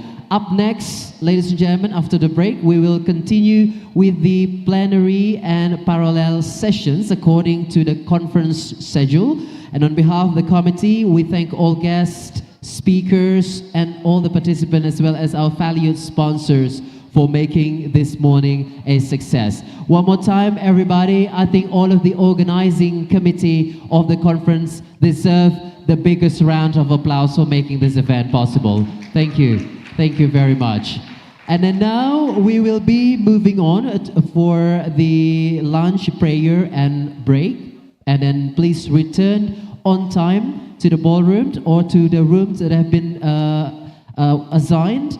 For those of you who are going to be, because we'll be dividing the room into several rooms, and I'm quite certain that those of you who will be joining in the parallel sessions already know which room you're supposed to be in. And for all of the other guests who are interested in joining the parallel sessions, you can just pick which room that you feel is most interesting for you. All right, I think we are agree with the decisions. And then thank you very much one more time, because I'd also like to remind all of you that the parallel sessions will be started at 1 p.m. So everyone is expected to be in the rooms at least 5 minutes before the session begins. So one more time, everybody, that was the end of the opening ceremony. Thank you very much for having me, and thank you very much for all of the smiles that you put on your face during the opening ceremony. Thank you, everybody. I will see you later at the closing ceremony. Have a great